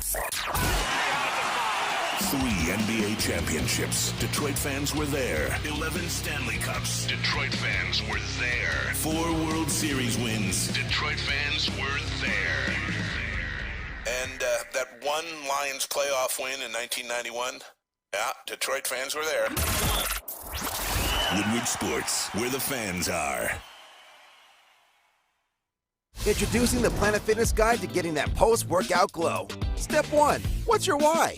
More epic energy, better sleep, blow off steam? Step 2, join Planet Fitness for just $10 a month and get moving in our clean and spacious clubs. Step 3, bask in that post-workout glow. Join Planet Fitness today for just $10 a month. Join today at any of the 50-plus Detroit area locations.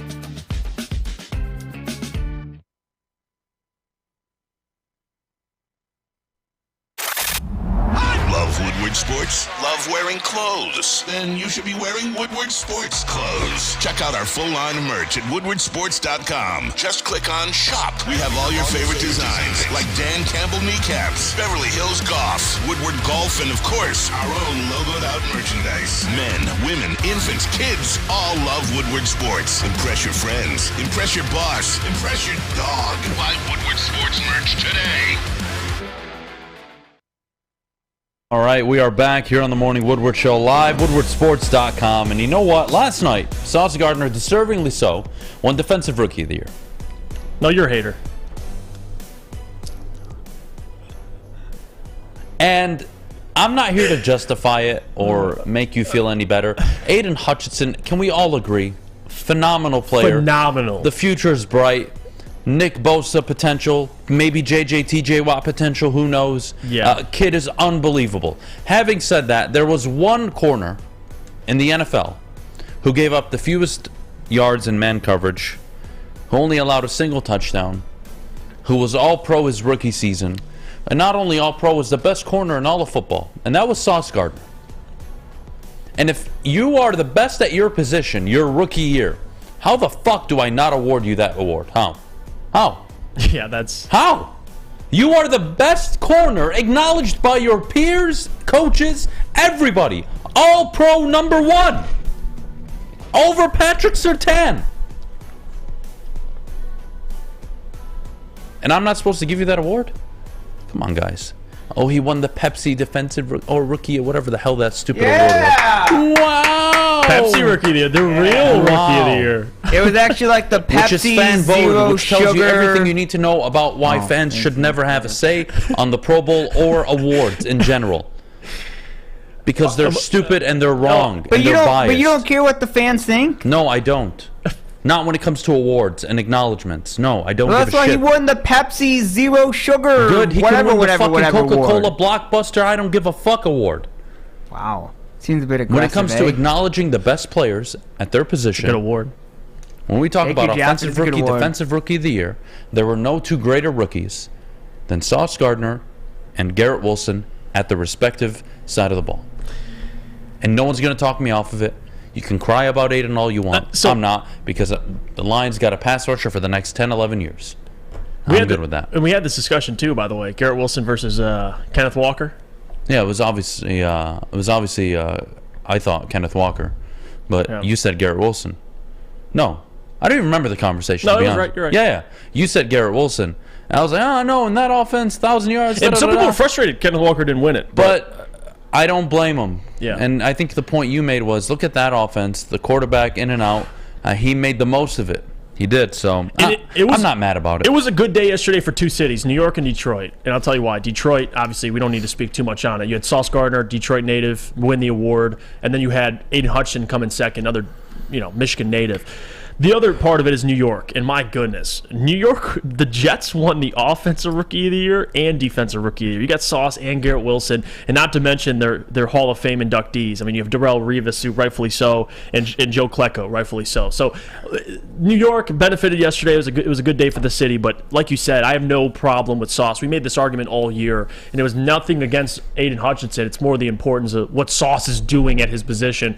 If Sauce came out a year later, it would be Aiden and Sauce both winning it individually, but they're in the same year, so you got to have these debates, and we never really shied away from it. Sauce to us was always the Defensive Rookie of the Year. I mean, how nice would it be to draft the Offensive and Defensive Rookie of the Year? Oh, it's unreal. Oh, and by the way, can't get the quarterback right.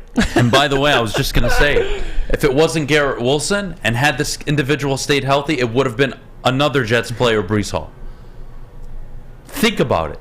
What a draft. The Jets absolutely hit a home run this past draft. My goodness. And to everybody saying that Sauce Gardner, he wouldn't be the player he is in Detroit because that defensive front is unbelievable. And because you're too busy sucking Jeff Okudah's dick for doing nothing for 4 years, but here we are.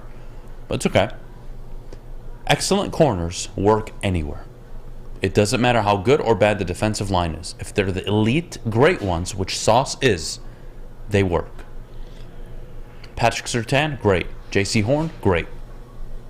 Sauce Gardner now, great. There's no debate.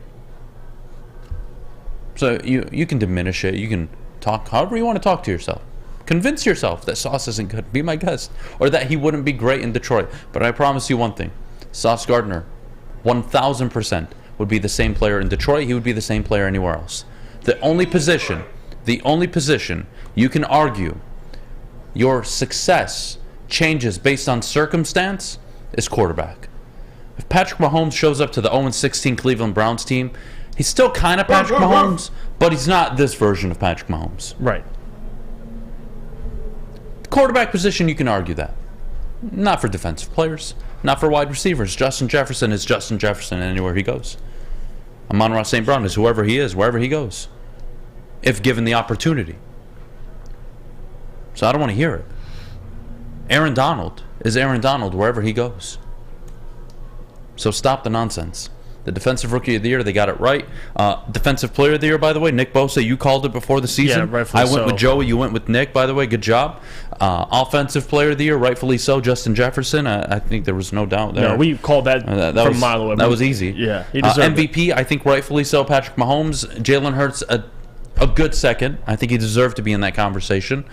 And then you go to Coach of the Year, Brian Daboll. Again, I have no issue with him. No. Brian Daboll took over a roster that had no business winning 4 games this year. And they won 9 and got to the playoffs and won a playoff game. Yeah, that means more. I mean, the receivers, dude. I mean, come on. Daniel Jones was essentially last year a throwaway. So what Daboll did this year is extremely impressive. So I really had no issue with any of these awards. I think they're all rightfully decided.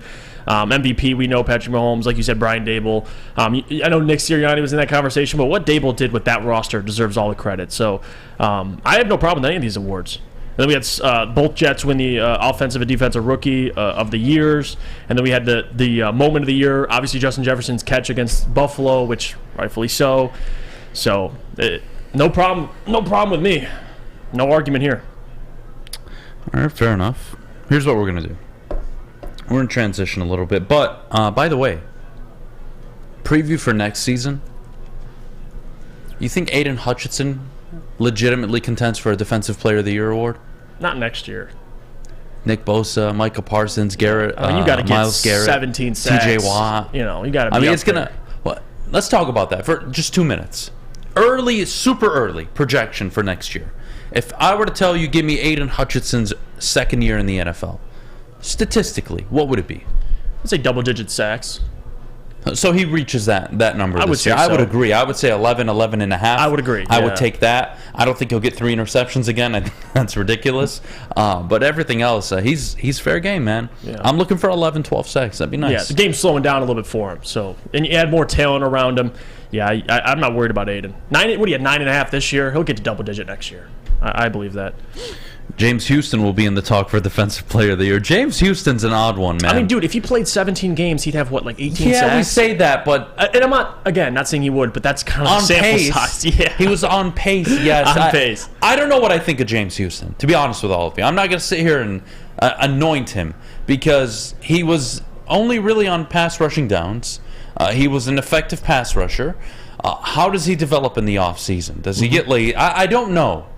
I really don't. I want to say he's going to be really good, but I don't. I don't know if you caught lightning in a bottle with the you don't know. that stretch of games. You don't know if he was just hot for that stretch of games, and this upcoming year he gets you 4.5 sacks. And then everyone's like, oh, we can't pay him. So, let's just look for impact. Yeah. All right? Let's see how many pressures he gets. Let's look at things other than sacks. The sacks were nice, don't get me wrong. The open field tackle he made on Justin Fields, unbelievable. Probably one of the best tackles I've seen all year. But I'm not sure what to make of him yet. Yeah. I'm really not. And that's why people say when you talk about drafting another defensive lineman, it's like, no, we have Houston. You got a lot. Edge rusher. You got a lot. It don't matter. You just take the best player, and if it's an edge rusher, take him. Like I don't want to say, yeah, we're good at edge. We got Houston. Love James Houston, but no, you're not in that position yet. You want to be like some of these other teams, the 49ers or the Eagles? Depth. Just keep taking them. Yeah. You want depth. There's nothing wrong with having 6-7 guys that can show up on your defensive line at any moment. There's nothing wrong with that.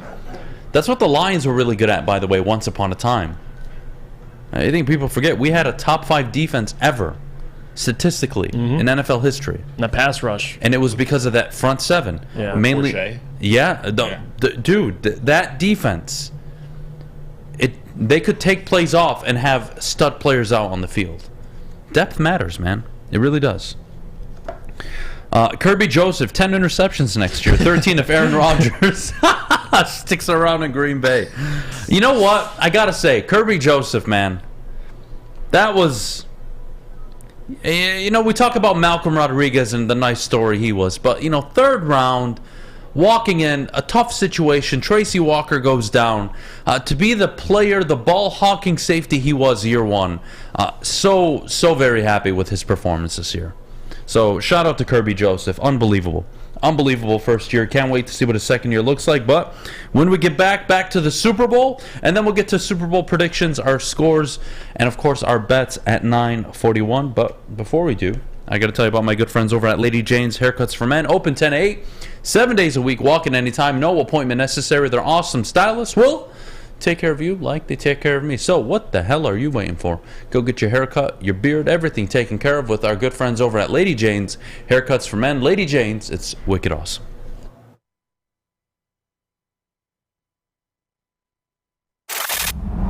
Love Woodward Sports? Love wearing clothes? Then you should be wearing Woodward Sports clothes. Check out our full-on merch at woodwardsports.com. Just click on Shop. We have all your favorite designs, like Dan Campbell kneecaps, Beverly Hills Golf, Woodward Golf, and of course, our own logoed-out merchandise. Men, women, infants, kids, all love Woodward Sports. Impress your friends. Impress your boss. Impress your dog. Buy Woodward Sports merch today.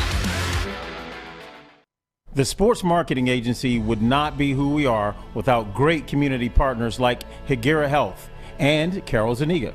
It's an awesome opportunity to partner with your organization. Higuera Health is a comprehensive behavioral health organization. We serve children through older adults with mental health, substance use, and developmental disabilities across Western Wayne counties, and really excited to now be in downriver communities as well. Give us a call at 734-458-4601.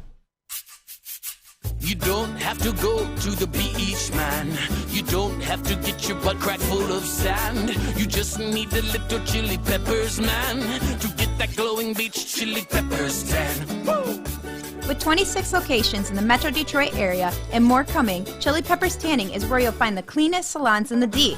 Join the Pepper Club for the best deals on unlimited tanning. Head to chilipepperstanning.com. You just need a little chili peppers, man. Let me tell you about my good friends over at Matrix Home Solutions, the best in the business. Looking to renovate your basement, your kitchen cabinets, your bathroom, whatever you're looking to do.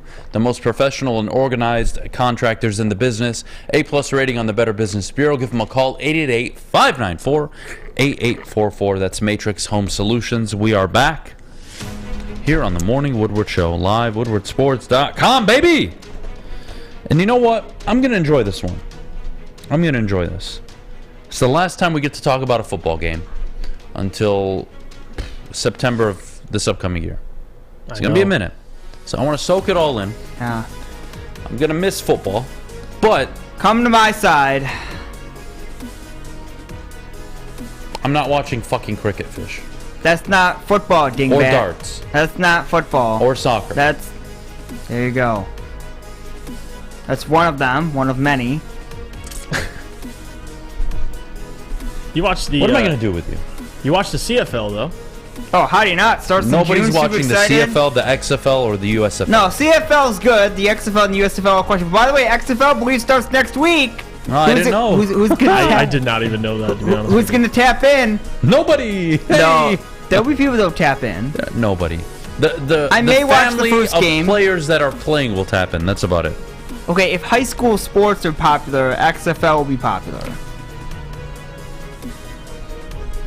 More people watch XFL and USFL than high school. Just saying. That's sorry, not not sorry. I know. That's not saying much. But I'm not saying they're gonna have great rating. They're gonna have 8 million views. No, they'll have like 800. That's like saying you can drive better than a blind man.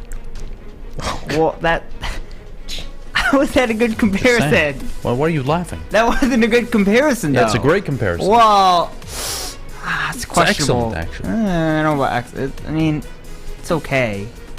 But can I talk Super Bowl? Yeah, go for it. How many are you doing those crazy prop bets? I am. Oh, you had some bets? What crazy? Do you have like the crazy ones? Like, are you doing like Rihanna's first and last song? No, or what I'm dress doing she's gonna wear? I'm betting on the Gatorade color. Ah, Yeah. okay. Wait, what? What are you going to? Jeff, you've never known this? You didn't know this? You're betting on the Gatorade color. Yeah. Yeah, you and can I'm bet on debating if I everything want and to do anything. the coin toss. Where it's Yeah, going to be there heads you or go. tails. That's the classic. Did you know the team I'll that pull wins some the up. coin toss has lost like the last handful of Super Bowls? I didn't know that. Wow. Did you like what a 8 in a crazy row, stat? huh? Yeah, The winners lost 8 Super Bowls in a row. God. it's crazy. Huh. Even if they defer? Yeah, the win. Yeah. It doesn't. Oh my goodness, that's a stat. Would you That look is at a that? stat, yeah. Wow, look at Oh, you man. bet on the Gatorade. All right, let's pull off the some prop Gatorade bets play. here. The color. Who wouldn't? What color? I think I'm going with an orange. Big Okay. orange guy. I think I'm going with orange. Big orange guy. Big orange guy. That is Okay, funny. just the basic one. Is that how many bets are you doing? You I got a few. Gatorade- I got a few. I got the Gatorade. I got the probably going to do the coin toss. Yeah, that's And the then I'm going to classic. live bet for the rest of the game. Ah. Oh, wow. I'll live bet receptions on drives. I'll live bet the point spread depending on who's up, who's down. I'll take Patrick Mahomes plus money if they're down early. So Dave says best prop bet I saw was Tom Brady mentions over under 1.5. Yeah, where's the crazy prop Are you bet? serious? Is that a real prop? Absolutely it is. How do you not? Oh, that's over 100 because they're going to be talking about Mahomes' legacy 100%. Yeah, 100%. Oh my God! Yeah, I might if that's- refinance the house. No way, is that the actual thing? Yes, they do prop bets like that. Like, Oh Jesus, God. man. Oh God! First half score, easy money. What do you got, Elgato? What do you got? What do you got? I want to know the. You know what? That's another aspect that I don't know how people nail it. They predict the correct score. Did you guys see the Fish? You brought this up. Yeah, the 37-34. 37-34. It's the like third or fourth most bet on prop at the moment. Yeah, because it was surfacing Twitter as Because it was a leaked the leaked script. Yeah. If this game finishes 37-34, I might fucking lose By the it. way, 11 points in the third quarter. So, like, that's the hard score to get. I'm a so big we'll see fan if of that even happens. odd number quarters too. I like betting on those. Those are easy. Yeah. I have like a 60% win rate betting those. Yeah. Those are pretty solid. People actually believe it's scripted, like that leaked score. Handing Aaron Hernandez the 37-34. script. Yeah, so the Eagles would Hey, score Russell 11 Wilson, and here's the script, sweet. buddy. Good call. You're gonna win a Super Bowl and then you're gonna fuck up the second one. Congratulations. And then your wife totally gonna ruin and derail your career. Congratulations. Yeah, you're gonna be at the goal line, and you're not gonna give it to Marshawn Lynch. You're gonna throw it right into Malcolm Butler's Hey Brady, chest. we're gonna deny you 19-0, but you'll still end up winning 7 by the end of it. All right, I'll take it. But you have to sacrifice Giselle. Brady, I think on record saying he would sacrifice like 3 Super Bowls to have beaten the Giants in that undefeated year. Yeah, I think that something along those lines. I mean, he's so far ahead. I mean, yeah, that makes sense. Like, you sacrifice a couple Super Bowls, you win that one. That one, I mean, that was Those are undefeated that was season? the greatest team I think we've ever because the seen. season, right? I mean, Randy Moss. Oh man, brutal. Take the over on Chris Stapleton singing the national anthem. Is there an over/under? Oh, hell, there always is. How long it is? Yeah. Yeah. I don't know what it's normally. I'm betting the under yeah, on that one. It's normally set at around 2 minutes, Stapleton. 2:04. I didn't know it was him doing it, but if it was Fergie, that's a country you'd guy. bet the over. Oh, Oh God, my yeah. God, But I don't, Yeah, so I don't it's know. set at 126.5 seconds.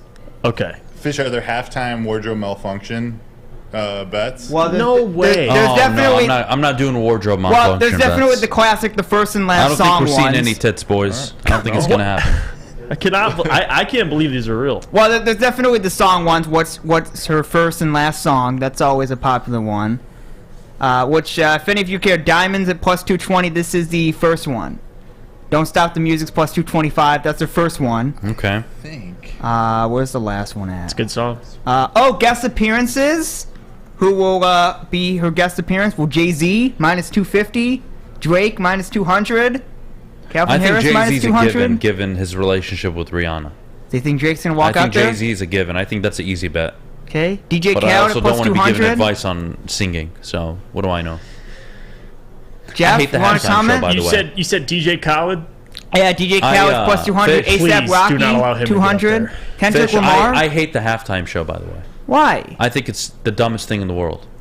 What I is the hate dumbest thing in the world? I'm gonna be honest with you. I'm not a big halftime It's show a guy. free- But last it's year, a free concert during a sporting event. How do you not? well, I'm not. I mean, everyone's usually getting up and doing stuff during the halftime if you're watching it from home. But I actually sat and watched last year's. That was. I think they've enjoyed gotten that. worse over the years. It's Snoop Dogg, Dr. Yeah, Dre, last year's was Eminem. good. Like that was good. I don't know. I just think they've sucked the last 3, 4, 5, 6 years.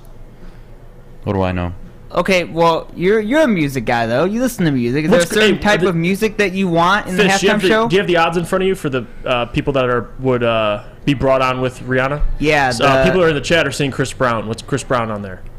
Chris Brown. I don't even see him on this list. He's not even on it? No, I don't see him on the list. It goes all the way down to like people that would never. Like, why is Paul McCartney on this list? McCartney. He's at plus 500. Why the hell would he come up? Wait. Why would Paul McCartney come on for Rihanna? I don't even think that's a thing. Wait. Who else is on there? Like T.I., Eminem. T.I.'s on there. What website are you on? Kanye West.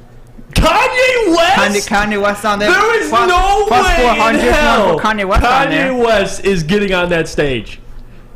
I mean, I don't know. There's no way. What's the Kanye West plus 400. Bro. Kid Cudi's plus 500. That's a horrible bet. If Kanye comes up on stage, my goodness. I don't know. There's going to be a one's sports fun. book. There's a sports book. BetMGM's now at State Farm Stadium for the SuperWl. There's a sports book in the stadium. God help us all. Oh, we're all going to hell. They have what will be mentioned first in the Super Bowl MVP speech. So whoever wins the MVP speech, plus 500. Jesus Christ. God's plus 500. Mom is minus 115. Well, gotta always give the mom credit, right? I mean, they have family at plus 690. God and religion at plus 370. They scooped that again. Plus 370. Okay. All right. So God over family. What do you know? Well, I don't know why they think team and teammates is going to be first at minus 120. Isn't it always God that they bring who wins up? the award, right? Because if it's Mahomes, he's definitely not thinking his family, right? Not so, Jackson Mahomes, his favorite brother. I just want to thank my wife and brother for all the TikToks they do. By the way, it really means a lot to me. But look, let's take a break. When we get back, let's do the bets. Jeff and I will release our bets, our predictions for the game, scores, who's going to win, why, all that coming up next. But before we do, Jeff, our good friends over at Cintron. Well, guys, let me tell you about Cintron. If you need something to get you up in the morning, I got the drink for you. It's Cintron, and it's an aspirational lifestyle beverage brand with a line of sparkling flavored energy beverages in premium bottled water. It's fashionable, functional, and fun. If you're looking for premium ingredients, long-lasting energy, balanced hydration, essential vitamins, and great taste, Cintron's your top choice. You can buy online, drinkcintron.com, and it's also available at Amazon. What's a winter wonderland if you can't shop, eat, and play? Lucky for you, you can do it all at the downtown Detroit markets, Cadillac Lodge, and the new winter version of the Monroe Street Midway, all located just across the street from Campus Martius Park. Find the fun at deckedoutdetroit.com.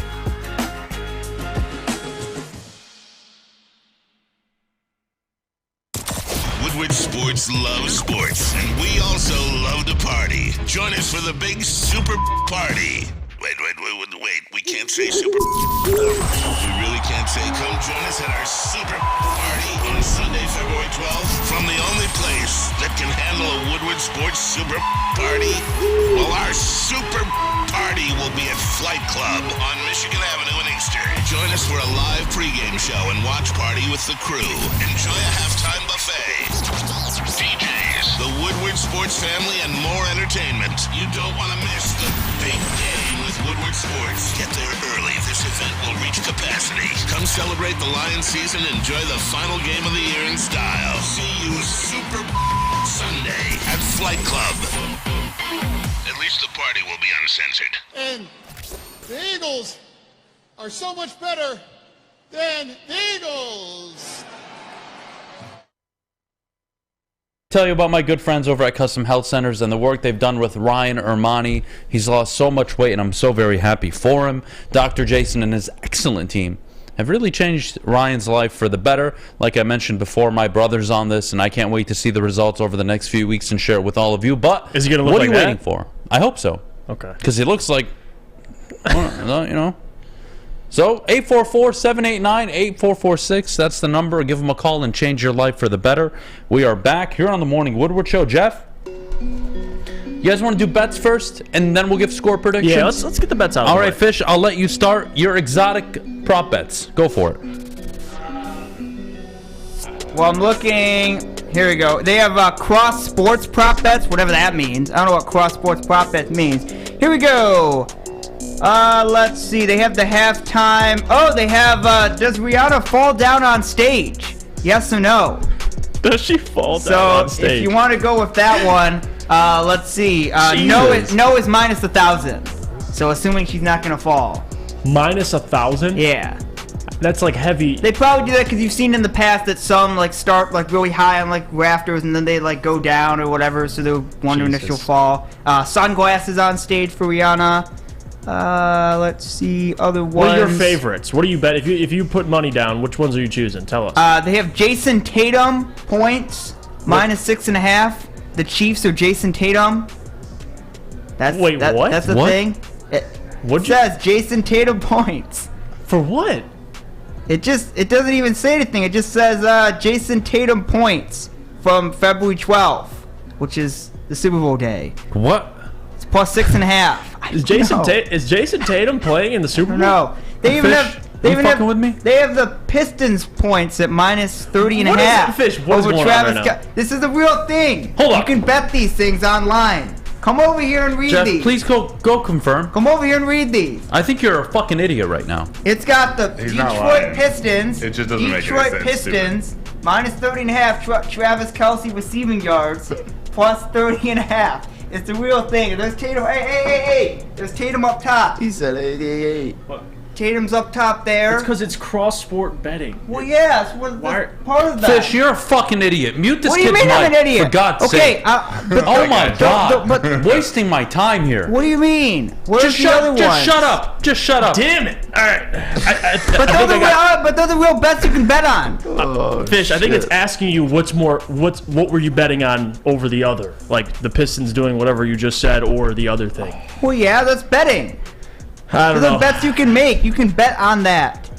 What's Rihanna's first halftime song? Ponder replay. I don't know. It's plus 2,200. Is it? Oh. Yeah. What's the favorite? Yeah. Don't Stop the Music at plus Yeah. 150. That's definitely No, that's a good one. That's Stay definitely playing. at plus 250. Run This Town with Jay-Z. Ooh. Plus 400. That's probably the the fourth guess, one. too. That's probably What like about last halftime song? Diamonds at minus 125. Umbrella. Umbrella. Umbrella's got to Plus be up 400. there. There you go. Plus there you 400. Go. What the hell do I know about any of this shit anyways? Here we are. Oh, they have a shoe color. Yeah, You want to shut see up, your shoe Fish. color? I'm gonna kill Holiday you. replay. Nice. I'm gonna kill you. Reading bets that make no goddamn sense. Okay, they're bets. You can make them. That's the point. They're bets. I can go online right now, quick, and make a bet. I should make bets this weekend. Well, yeah. God help me.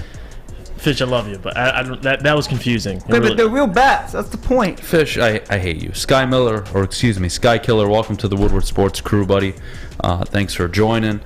Look, go through your bets. What do you got? I just want to give you guys my 3 bets, and I'm going to leave it alone. I have a policy. If I have a great coach and a great quarterback, regardless of their record, regardless of injuries, regardless of the situation, if I have a great quarterback and a great coach, which I do have in Kansas City, I don't bet against it. So my first bet, money line, or you can take the 1.5 points, whatever you prefer. The Kansas City Chiefs, give me the money line. That's my first bet. Second bet, prop bet. Jalen Hurts, anytime touchdown. I think that's the easiest one you can probably get all weekend. And then we'll go to the defensive side of the ball. Chris Jones, over under, half a sack. I'm taking the under. I don't think Chris Jones gets to Jalen Hurts. I don't think the Chiefs will get home to Jalen. I think they pressure him. I think they make him throw the ball away. Now, I don't think they sack him more than 2-3 times this game. And I'm going to go Chris Jones under 0.5 sacks. What are you looking at me like that? I'm just smiling, just letting you talk. Why? No, I'm just letting you get you. And then we'll go to predictions unless you have bets. No, I'm cool with what you said. There's a bet I'm that- surprised. There's a that bet that Jeff would like. that I I'm have surprised because if I'm not mistaken, you just said you aren't going to bet against a great quarterback and a great coach, but you bet against them, not literally, but in a discussion when they face the Bengals. Because there's a great quarterback. But what about a great coach, though? Oh, well, I made a mistake, clearly. I love it. Should I double down on my mistakes, or would you like me to correct don't myself? Don't do that. All Don't do that. So here we are. Don't do that. I'm just messing with you. I'm a man of You're honesty. gonna do that anyway, though. Look, I know I'm very unlikable, but at least I'm an honest man. All right. Yeah. I made a mistake. Yeah, you're an honest man. And I'm not gonna make the same mistake twice. I got a proper that you'd like, Jeff. So going to score predictions, I can't wait to hear your thoughts on this. Mm-hmm. I'm going to go for a scrappy game. I don't think this is high scoring. I don't think this is a pretty game. I think it's an ugly game. And I think both offenses will struggle at times. 27-23. Give me the Kansas City Chiefs to win their second Super Bowl, cementing not only Patrick Mahomes' legacy, but Andy Reid. I think the Eagles come up just short. Jeff? Thank you. That's good. You know what? Because I love it. Because I'm going with the Kansas City Chiefs as well, for similar reasons, of course. I mean, I'm not betting against Mahomes and Andy Reid, and on the other part, this moment, I don't know if it'll be too big or not for both Jalen Hurts and their head coach, Nick Sirianni. So a lot more questions with the Eagles, with their inexperience. I'm going to roll with the Chiefs here, even though a lot of people, especially the money, is starting to be put on the Eagles. Give me the Chiefs. I think a big part of this, too, is what that front seven for the Chiefs can do against the rushing attack for the Eagles. That's a big thing. If you force Jalen Hurts, if he's playing from behind, or you stop the run on early downs and make him drop back, I do think they can get after Jalen, but he is mobile, so we'll see. Give me the Chiefs. My score prediction, I'll go 27-21. They win by a touchdown. And maybe that comes in the fourth quarter. I do think this game will be close, and I don't think it'll be a 37-34 game. I think it'll be lower scoring than most would expect. But give me the Chiefs. All right. I like it. I love it. Fish, who do you got winning this game? I hate you, Mike. I'll go Chiefs. From the bottom of my heart. Chiefs. I love you. Chiefs are going to win. The win, let's go 30-27. 30-27. I like the score, Fish. Well done. Well done. Look at you. We're going to take a break. When we get back, mailbag time. Get all of your questions in the chat. Jeff and I will answer them, of course. Let's end the day strong. We'll end it with my good friends over at Cousins Maine Lobster. What the hell are you waiting for? Scan the QR code you see on the screen. Visit them at cousinsmainelobster.com. Find out where the food trucks are and treat yourself to a delicious lunch on a beautiful Friday. Check them out, cousinsmainelobster.com. Introducing the Planet Fitness Guide to getting that post-workout glow. Step 1. What's your why? More epic energy? Better sleep? Blow off steam? Step 2. Join Planet Fitness for just $10 a month and get moving in our clean and spacious clubs. Step 3. Bask in that post-workout glow. Join Planet Fitness today for just $10 a month. Join today at any of the 50-plus Detroit area locations. It's a great day to get some Centron in your life. Okay. There it is. Centron, here we go. Gotta grab the cranberry. Oh wait, it's 2 for $4. Gotta double up with the classic as well. Centron World, baby. Centron, available at select Kroger's, and if you wanna know how, go to @CentronWorld.com. You get dope like me. You know what? Why wait?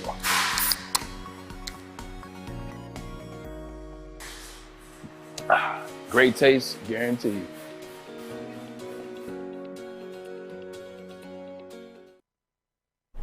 Well, we get to watch two great defenses this Sunday in the Super Bowl, but you don't got to wait till Sunday to see a good defense in Guardian Alarm. You can get them right away, and it's a new year. Let Guardian Alarm help you in multiple ways. Customized solutions from real experts. Their professional technicians take the time to recommend security and automation solutions specific to your needs. Anytime, day or night, 24/7, you can contact them, and they will stay on the phone with you for as long as you need. And on top of that, technology backed by people. Your safety and security deserves technology that's not only been proven to work, but people who have been also proven to care. Call 1-800-STAY-OUT today for more information. Stay the hell out of my country. Okay. What? All right, we're back here on the Morning Woodward Show live. WoodwardSports.com as always. Mailbag time. When you guys do your mock draft on Monday, are you going to throw in the possibility of the Lions trading their draft picks, Jeff? We've done that a couple times, but not initially. I don't think we'll jump right into it. The first one will not. Jeff and I switch it up. Yeah. So we try to bring different scenarios, what could, shouldn't, could happen. Who knows? So just watch. We'll be doing these every Monday, and I think you guys are going to enjoy it so much. Favorite and least favorite Detroit Lions, or excuse me, just Detroit GMs. Well, my favorite GMs in my lifetime, right? Because I can only go to my lifetime. I'm going to say Joe Dumars. Joe Dumars. Well, I wasn't alive for Bill Davison, so. Joe Dumars. We're doing GMs? Yeah, we're doing GMs. Joe Dumars would have to be my favorite. My least favorite Just write the same article. is very difficult because Matt Millen, Bob Quinn, and Al Avila are dead to me. I feel like they're all unanimous. But I think Al Avila, because he gave me more of a... Al, I was old enough to understand that. He was just telling me, fuck you to my face for 7 years, you know?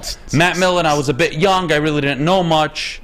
So I can't speak on that. Bob Quinn, yeah, you know, whatever. Whatever.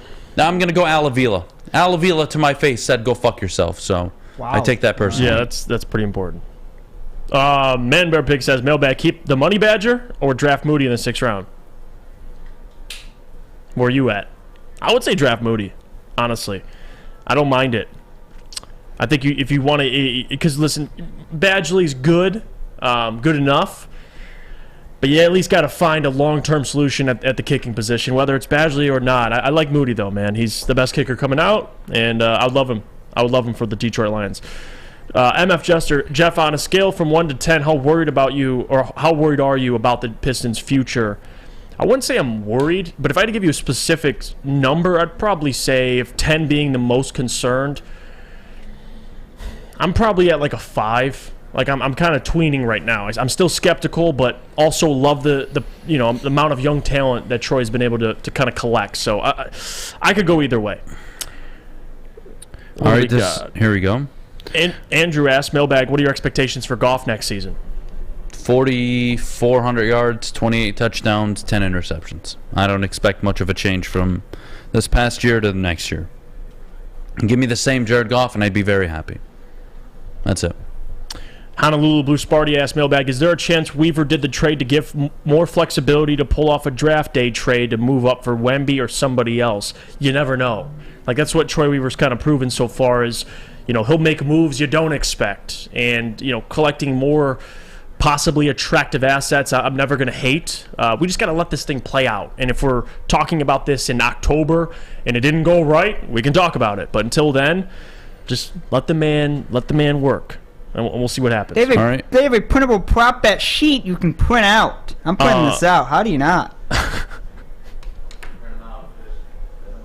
I'm printing it out and I'm asking all you questions, and we'll see who's right. That'll come, of course, after the show. I'm going to kill myself because of this kid.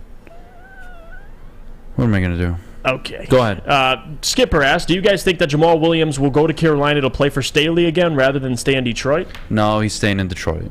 Yeah, I don't think it was even... Here, I'm so confident I will ensure all of your bets that he's going to stay in Detroit. The only way he would leave and go join Deuce in Carolina or just leave for another team if the Lions disrespect him financially. I think that's a big part of it. He even admitted that with Tim Twentyman. It's a business, but he wants to return to Detroit. He'll miss Deuce Staley, but it's more about the organization and the city he's in. So I don't think Deuce is going to pull him. It's got to be something financially. If the Lions can't offer him what he wants, then maybe.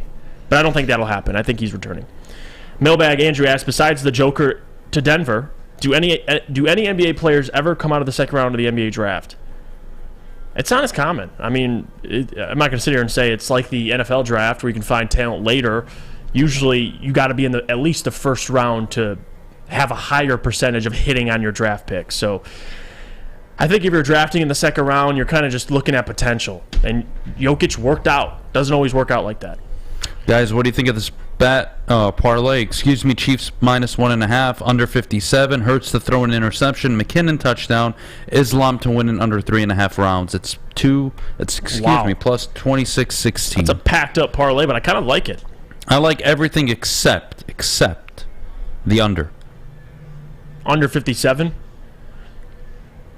Oh, wait, that's alternate. I thought 47. Sorry, I read that wrong. No, it's actually really good. Under 57. That's solid. I have them right now under 57. Yeah, so do I. No, love it, actually, Jesse. I take it back. I love it. I don't know much about Islam in that fight, to be honest with you, but if Jeff says it's good, I'm taking it. Yeah, I like the Islam under 3.5. What else we got here? The Chiefs plus 1.5 is a lock. I mean, it's a very friendly bet. I'll tell you that. Thoughts on Oklahoma and Texas going to the SEC? They're fucked. Fair enough. Imagine what happened in Michigan against Georgia happening every week to you. Oh, jeez. Must suck, huh? Yeah, that's what's going to happen to Oklahoma. God help them. That's why Lincoln Riley left. Steve-O asked, Mailbag Fish, are you inviting anyone to your Super Bowl party? Any ladies? I mean, not that I know of. Fish, don't lie. Well, I mean, that's the answer I have for you. Not that I know of. Not as of 9:55 a.m. on February, the 10th. Okay. I don't plan on things changing, but, you never know. Won't be surprised if you got some ladies coming over.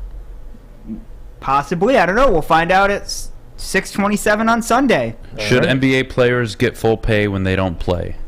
I don't think that's... One, the CBA, that'll never happen. Okay, let's start there. NBA contracts are fully guaranteed. Let's also start there. That's not changing anytime soon. So are baseball. So, and I want to say NHL. I want to say NHL contracts are fully guaranteed. You can correct me on that. I think the NFL is the only sport where your contracts are not fully guaranteed. So that's not changing, number one. And two, no, they should get paid regardless if they play. That's why you signed the contract. So until the CBA changes, I'm not changing.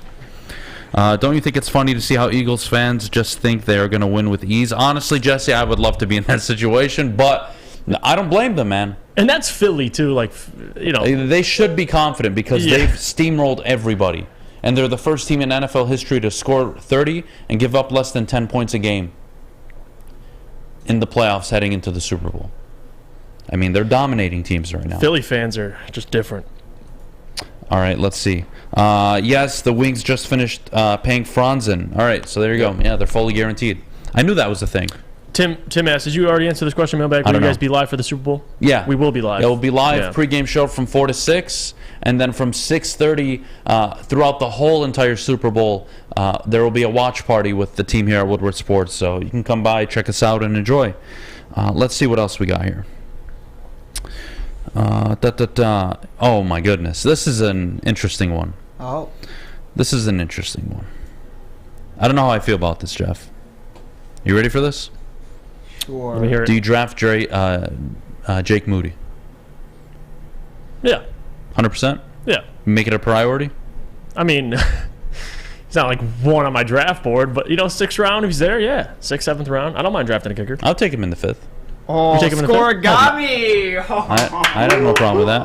Take him to 5th. What the hell are you talking Hey, will about? there be... Do you know what scoregami is? Yes. Okay. Yes. Will there be a scoregami in the What's Super Bowl? What's the odds? Plus 2,000 for yes. Ooh. See, I like that. Scoregami is when a score that's never happened before in NFL history happens. They have an NFL Twitter, by the way. NFL scoregami. I believe it's on Twitter, so you can search that up and follow them. I think I follow them. How do you not? Bobby asked, Mailbag, which draft were you more excited about, this year's or last year's? I thought that was a Wings thing. I think this year... I was excited about last year's way more than this year. Well, I was excited. I think this year I'm excited because of the momentum you're getting. Like, True. You're For me, last year was make or break. If they fucked it up, they were done. I was probably more stressed last year. I think that's a better way of putting it. This year, I know I got the GM. I'm ready. I'm ready for draft talk. Yep. I really am. Absolutely. We're going to call it there. Adam, what are you doing? Heads or tails? Don't let him down. You're going to do heads. Are you going heads, Gentry? No. Let me think this through. I can read his mind. Tails never fails. Oh. And for that exact reason, it will be heads. So, heads will be the call. Okay. That's what we're going to bet on. If I change my mind, I'll post it on Twitter, but I doubt it. I'm going with heads. Well, I doubt you'll post Thank you to on everybody. Twitter, Have a great Super Bowl weekend. We'll see you live Sunday, 4 to 6 p.m. for the Super Bowl pregame show. Thank you to everybody for a great week. Make sure you like the video, subscribe to the Woodward Sports YouTube channel. We're damn near close to 40,000 subscribers, so help us get there. Family, friends, whoever it is, help us get there, guys. We're out of here till Monday. For Jeff, myself, Fish, and the whole team, we're out of here. Thank you guys so much. Have a great weekend, everybody. Bet and gamble and drink responsibly. Please, I want to see you back on Monday.